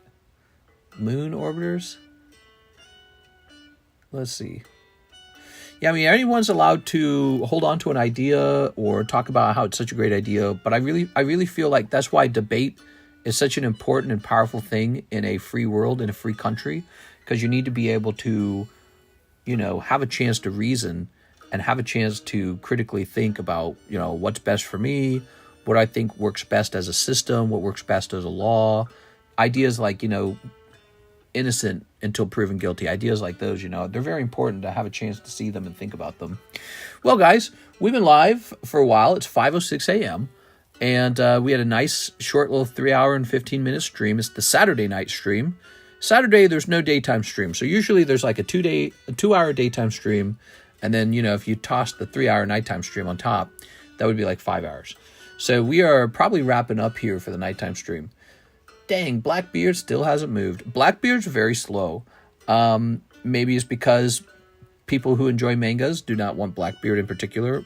I will say this, he's not coming off the table. So some cards will not come off the table. Let me show you a couple cards. 2 cards are not coming off no matter what. These 2 cards were purchased at a specific price, and then they must be sold at a specific price. So these cards will stay up here indefinitely. They'll never be returned. You've seen me end a break once or twice. Those 2 will not. Usually when a break is ended early, it's a card that I'm holding that was just from my collection. These were not from my collection. These were cards that were ordered. So eventually, when Pikachu is done, one of these cards becomes the star card, right? So that's what happens. Let's see, where did the Pikachu go anyways? Have we seen him tonight? Huh, I don't even see the Pikachu card. Where'd he go? What? I don't even see him. Where's the Pikachu card? All right, well, Pikachu's somewhere. The hell? I don't even know where he is. Is he in this middle pile? Maybe the flap got folded down. Sometimes that happens. Oh, I haven't seen Pikachu tonight. Weird. I don't know where he went. Oh, is this him? Oh, I found him. Here he is. All right, there's Pikachu. So Pikachu became the star card, right? He's all the way up to 15 now. So star system works really well. He'll eventually be gone. Thanks, good stream. He chillin'. All my homies hate Hassan. Thank you for the stream. Hassan makes me mad. Yeah, I don't watch any of his content, so I don't know anything about him. It's fun. It's fun that you guys enjoy getting involved in politics and all that stuff. Politics is it's kind of like religion. It's kind of like religion and philosophy and business management. It's a whole bunch of things roll up in one. It's kind of a nerdy pursuit, I'd say. So if you like Pokemon cards, you might enjoy talking a little politics, but some people really don't like it. So we try to keep it light. We try to keep it humorous in this channel. Now, if you get me talking about finances, I will ramble. I will not lie. I will ramble on finances, okay? So be careful about that. I will go on and on and on about financial systems. I love it. Ooh, man. Holy, dude. Where are these cards coming from? Oh, that was a former giveaway. It's not done. Here's a Dark Alakazam, huh? Paige is better than Pico. Pikachu for president. Yeah, Pikachu for president. Hell yeah, dude. All right, guys, why don't we wrap up here? I had a lot of fun. You guys have a nice night. Thank you, everyone who joined the stream and hung out with us. I really appreciate you guys being here. We've been doing this for almost 7 years now. We're approaching 7 years. Can you believe that, guys? So it's been a really fun time, and I don't see myself quitting anytime soon. I really love what I do. I'll see you guys for the Sunday nighttime stream. Hope you guys had a great 4th of July weekend. Mine's been really simple, so nothing too crazy here. And can't wait to see what we get in the future for these cards. I think we're getting a return from Tag pretty soon. Hopefully from BGS pretty soon. And probably something from PSA pretty soon. It's been a little while since the last submission returned. So yeah, it's about time. and I have to actually do a submission for Sunday. So Sunday I'll be working on a submission so that Miss Alexis can ship it out for Monday. Okay, so I'll probably be working on a submission tomorrow. I sent a Discord message. Look after the stream. Sounds good, Miss Six. I'll take a look. See you later, everybody.